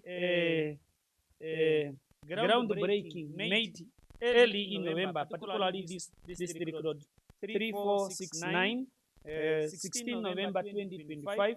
There was a groundbreaking taking place, but up to so far, even a contractor was shown. Up to so far, there's nothing going on. We hope now that the budget is made available, I think the contractor will start soon working on the roads. And then, Honorable Chair, honorable members, I also raise another concern at page 84 to 86 with the district hospital. For Kurenkuru District Hospital, the groundbreaking was made in 2010. In 2010 early already, but unfortunately, nothing. The project could not commence because of the lack of budget. But now, at page 85, there's a funding made available by this budget, code NPC code 18284. I'm really happy, though the year passes, so the money was not available. By now that the money is made available, I think the construction must start as early as possible. And one concern that I want to raise as a former chairperson of a regional council, and I think Honorable Lawanifa bear with me, that sometimes when these contractors are given tender centrally, and when they go to the region, they don't even pay courtesy to the regional council. This is the experience, and sometimes you will see these guys are, when you approach them, they will tell you, no, we were given work by the central system, it's not by you. But without knowing that the budget is made available by regional council, because we are on the ground. And I urge ministries, whenever a contract is awarded to a Namibian or whatever company, we really want to see them paying courtesy to regional council, because by law we are charged with planning, physical planning, and even monitoring the development of programs and government programs in the region. There's no way a company can be granted a tender and then bypassing a regional council. So I think otherwise, from the chair, this is really people's budget.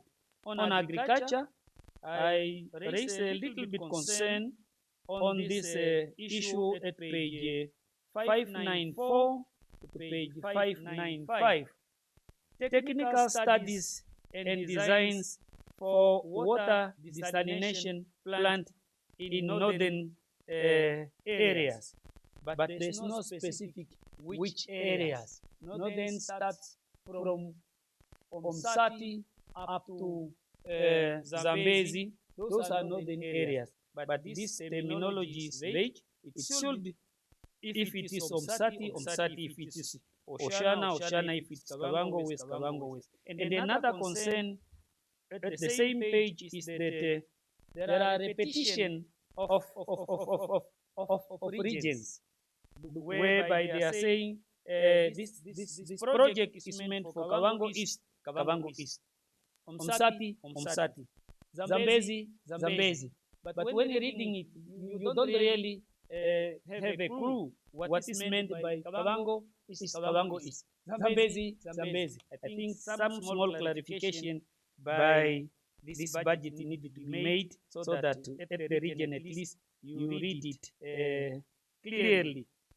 Otherwise, the current president is talking about business is not usual, business unusual, and we are too few to be poor. And I think I raise to support this budget, Honorable Vice Chair, so I so submit. Thank you. Thank you very much, Honorable Sikongo. Next on our list is Honorable Garab. The floor is yours. Thank you, Honorable Vice Chair.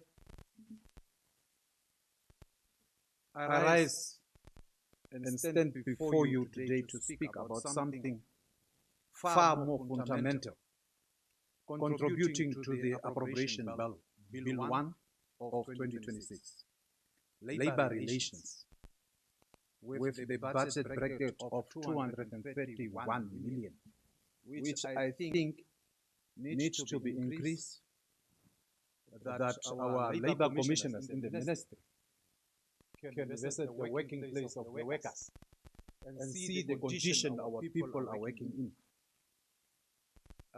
Let me take this opportunity to congratulate Honorable Komop, the regional councillor, the fellow regional councillor that has been appointed as deputy minister. The president did very well by bringing the executive to the National Council. And we pledge to work together with you. The dignity of every Namibian worker, the right to fair treatment, and the responsibility we share as a free nation to ensure that the cause of our colonial past never find a second life in our present. Honorable Vice Chairperson, honorable members, labor hire, as it is a practice in Namibia today, is a system that demands our urgent attention. It is a system where workers are hired not by the companies they serve, but by the third parties, brokers, who supply labor for profit. On the surface, it might appear to be a modern and flexible arrangement, but when we look more closely, we see a structure that denies workers job security, strips them of equal benefits, and leaves them without a true employer willing to stand accountable for their welfare. Honorable Vice Chairperson, honorable members, our people have experienced this before. To speak frankly, this is not a new problem. It is an old wound wearing a new bandage. Under the colonial rule, the Southwest African Native Labour Association, SWANLA, forced our people to sign fixed contracts before they could even step outside the boundaries of their designated reserves. They could not choose where to work. They could not negotiate freely. They could not live. Their labor was treated as a commodity brokered by others, while the profits benefit others except the workers themselves. We fought, we sacrificed, we won the freedom. And then, quietly, in the 1990s, the contract labor system returned, simply rebranded as a labor hire. Different name, familiar injustice. A system that allows workers to be treated as less than permanent employees, despite doing the same work in the same buildings for the same companies. It's a system that must be reformed. Honorable Vice Chairperson, honorable members, labor hire in practice for honorable Namibians look like a mother who works full-time hours at the factory year after year, but cannot access maternity benefits because she is technically employed by a broker and not by the factory itself. It looks like a security guard standing at the same post for 3 years, earning less than his permanently employed colleagues, with no path to promotion, no certainty that he will have a job next month. It looks like men and women who give the best years of their energy and effort to companies that do not even consider them their workers. Indeed, a job that exploits the desperation of the unemployed is not a solution. It is a continuation of the problem. We must ask ourselves, what kind of jobs are we creating? Jobs without security? Jobs without equal pay? Jobs without dignity? This is definitely not the Namibia our freedom fighters envisioned. Honorable Vice Chairperson, honorable members of this August House, In 2007, our government attempted to protect workers by amending the Labour Act to prohibit exploitative labour hire practices and to require that labour hire workers receive equal treatment and benefits. The courts blocked that amendment. The industry celebrated. But a court decision is not a moral verdict. It is a legal finding. And as lawmakers, we have both the authority and the obligation to continue pursuing reform through legitimate and constitutional means. We need equal benefits for labour hire workers performing the same work as permanent employees. We need clear limits on how long a worker can remain under a labour broker before offered direct employment. We need mandatory registration and accountability for all labour hire companies. And we need a strong enforcement mechanism that with real consequences for violations. These are not unreasonable demands. These are the minimum standards of what a just society owes to its workers. Honorable Vice Chairperson, honorable members, countries across the world, from South Africa to members of the European Union, have managed to regulate labor. Honorable Garab, you need to round up. Your time is up. Okay. We are only two left, but it's only one page. And I think I deserve to finish. For example, during the recent Namib strike, which ended in March 2026, after 59 days, allegations surfaces regarding the use of third-party contractors or replacement labor, which in principle is totally unacceptable. The workers' dignity is not negotiable. Honorable Vice Chairperson, honorable members, in conclusion, in 1990, Namibia chose freedom. In doing so, we chose the principle that no person should ever again be reduced to the unit of labor to be bought and sold at someone else's convenience. That principle must live not only in our constitution, but also in our workplace and in our daily experience of every Namibian worker who rises each morning to work. The reform of the labour hire is not a battle against business. It is a battle for our values.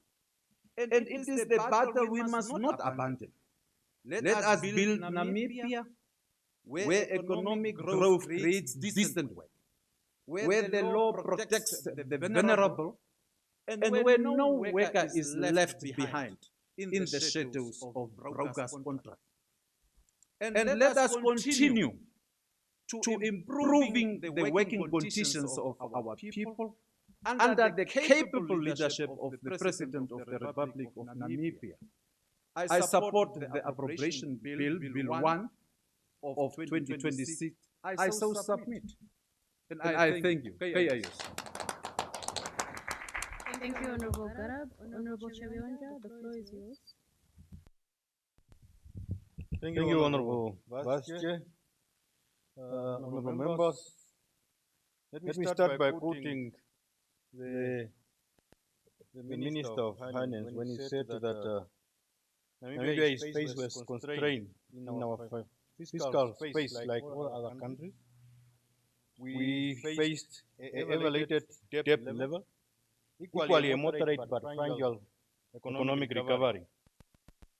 As we all know that we are responsible to safeguard this budget, and the budget is a contract between the state and the populace. Equally, we want to appreciate the theme that was then selected of people, productivity, and prudence. But equally, one want to highlight few development that have then taken place to an extent that you can see that they are contributing to the welfare of our people, especially the masses, on housing and sanitation, the mass formulation of the informal sectors program, and the very recent education sector, especially now that we know that the tertiary education, especially the registration and the tuition fees, no more being paid by the parents of these specific learners. So was that really one want to appreciate the eighth administration. They also deliberate targets, especially in the agricultural sectors. Honorable Vice Chair, honorable members, one thing that stood out is that any society or the youth is the backbone of any society. One want to thank and appreciate the eighth administration for taking a consideration on the youth funding programs. Our youth needs assurance and need to be prepared for the immediate future. Our economy is recovering, but seriously we are also facing internal and external factors.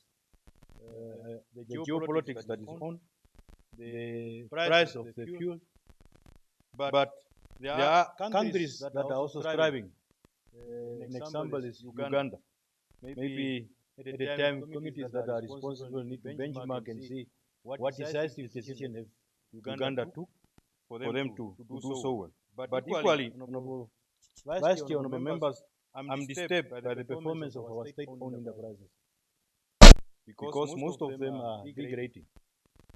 They are not contributing effectively to the revenue of the state, and this, the populace somehow also losing trust because most of them are on bailouts.